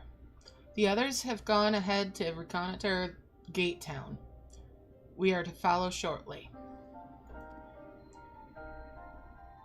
It's been a while, has it not, since the two of us infiltrated Yulmore.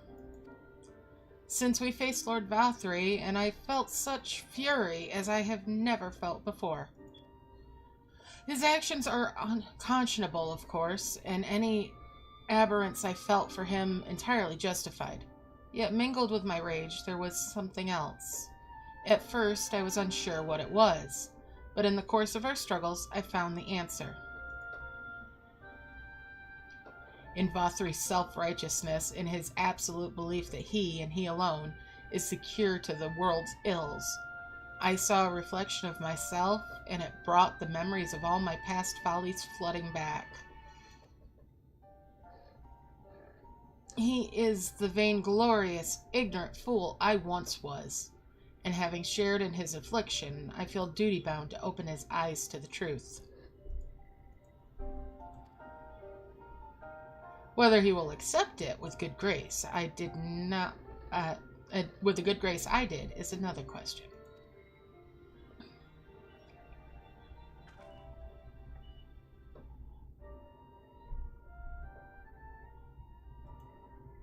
Alright. Alphino says, "What is it, Reen? Do you sense the Light Warden?" Reen says, "I'm not sure. The aura is different. Perhaps if we were a little closer." Alphino says, "'Tis time we were on our way in any case. Let us rejoin our comrades in Gate Town. As a precaution, may I ask that you go first to ensure that the path is clear?" Alphino says, "The closer we are to Yulmore, the more I worry that Reen may be recognized. If you see any prying eyes along the way, pray encourage their owners to look elsewhere."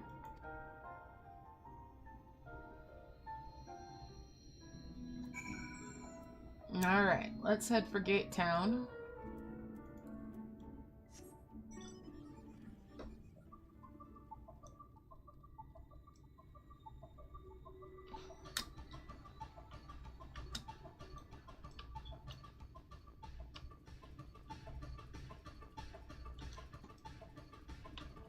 there's a circle of something over here.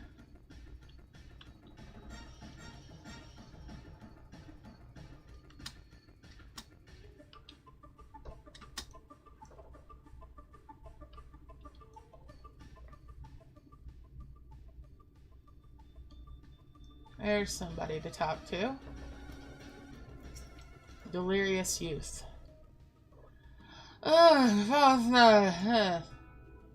He hailed a citizen, but he does not respond and continues his incoherent rambling.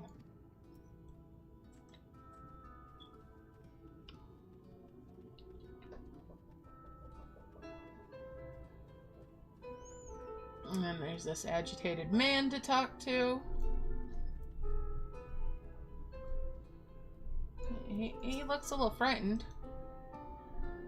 Agitated man goes, Lord FFXIV, we hear, we obey. Ah! Uh-oh. I guess I gotta put him down. Put him out of their misery here.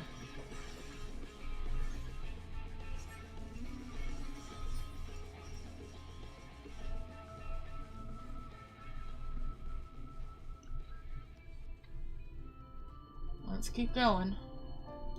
Oh, there's another this way. Get my bike out. Travel in style.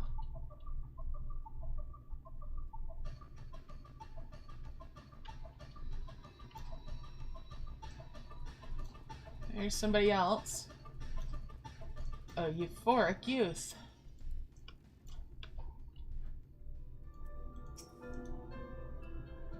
Euphoric youth says, Long live Lord FFXIV! Long live Lord FFXIV! No, honey, no. You poor thing. I gotta speak to Thancred. Over this way.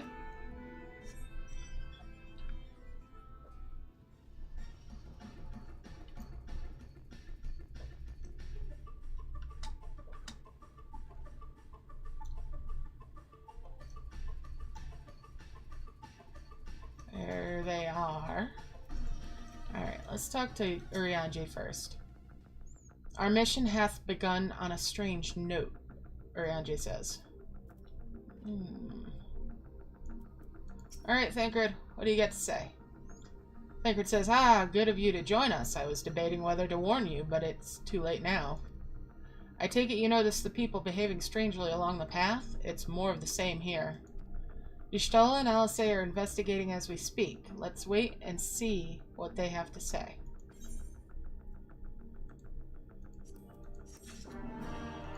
Alright, Urianger, what do you got to say? A Feast of Lies is the name of this quest.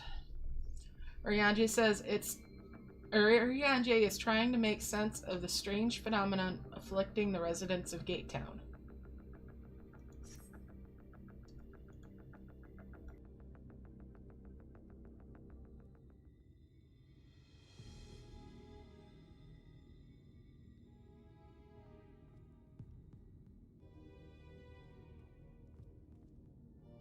Strange. Passing strange. By their behavior, we may safely assume that they are under FFXIV's mind control. Yet the extent of the effect seemeth to vary dramatically between subjects.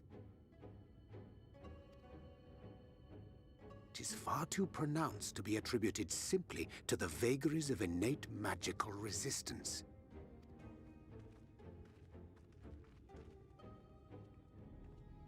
Curiouser and curiouser. We met with no trouble en route. My thanks for securing the way.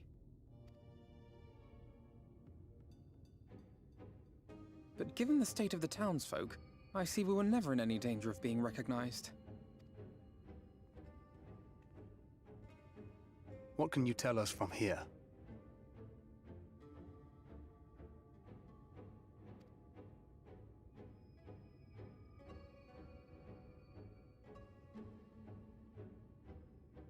I sense a powerful eater in the uppermost reaches of the city.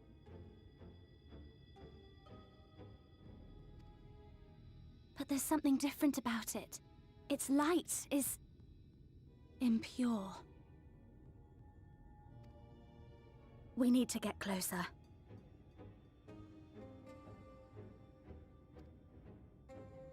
Oh, so that one's Alphino. Well, unless you're triplets.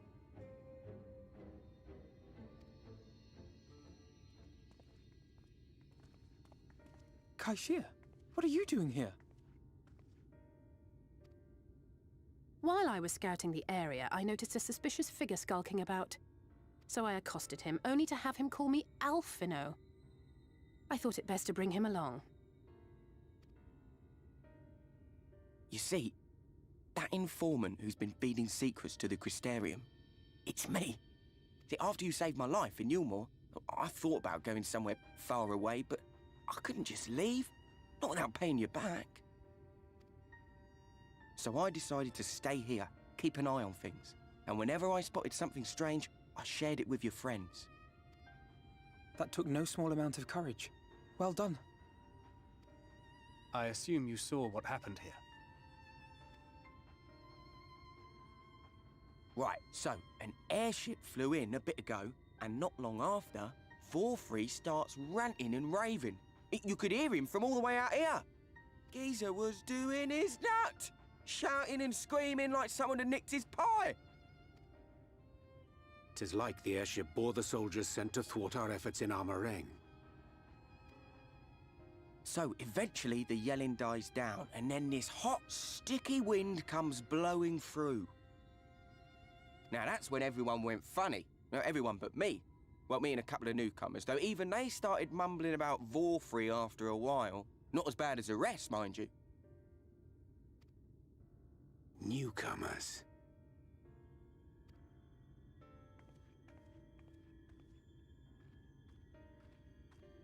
There's something I need Reen to see.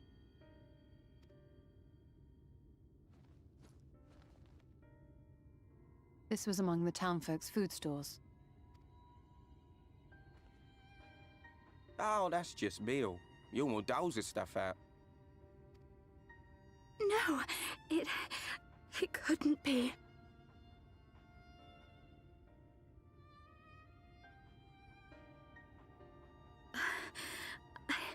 I know what it is. It's Sin Eater. Meal is made out of Sin Eater.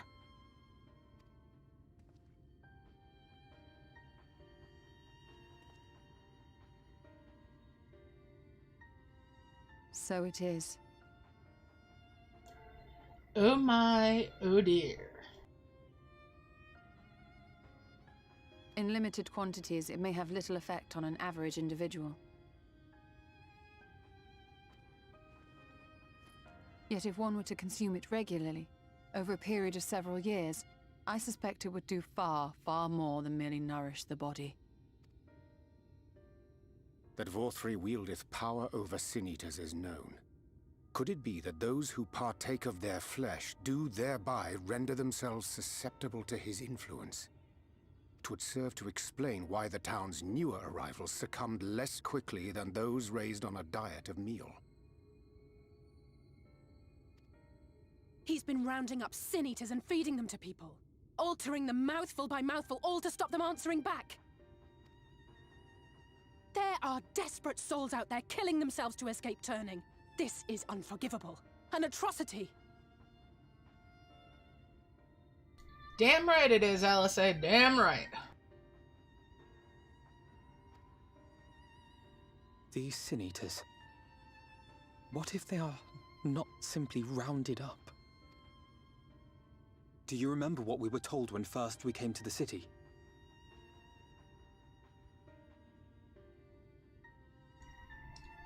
People go in, but they don't leave. Many enter, but none leave.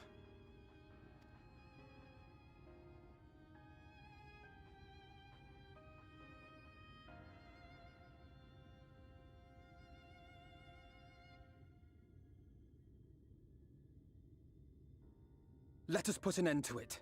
To this paradise built upon the bones of the poor. Vorthre's deeds are beyond justification. Beyond forgiveness. Evil. It's highly probable that the Light Warden is waiting for us somewhere in there. and I'm all for going after it. But our enemies know our faces. They know that we are coming, and they will not let us through without a fight. Like it or not, the time for stealth is past. Now, my friend, if you would be so good as to lead the charge.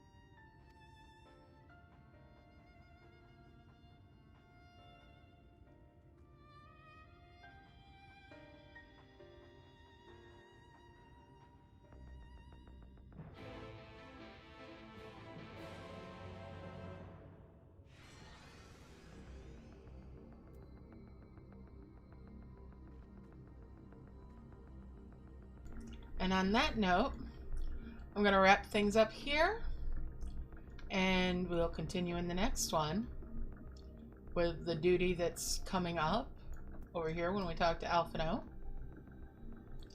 and go on from there. Alright, so let me see here.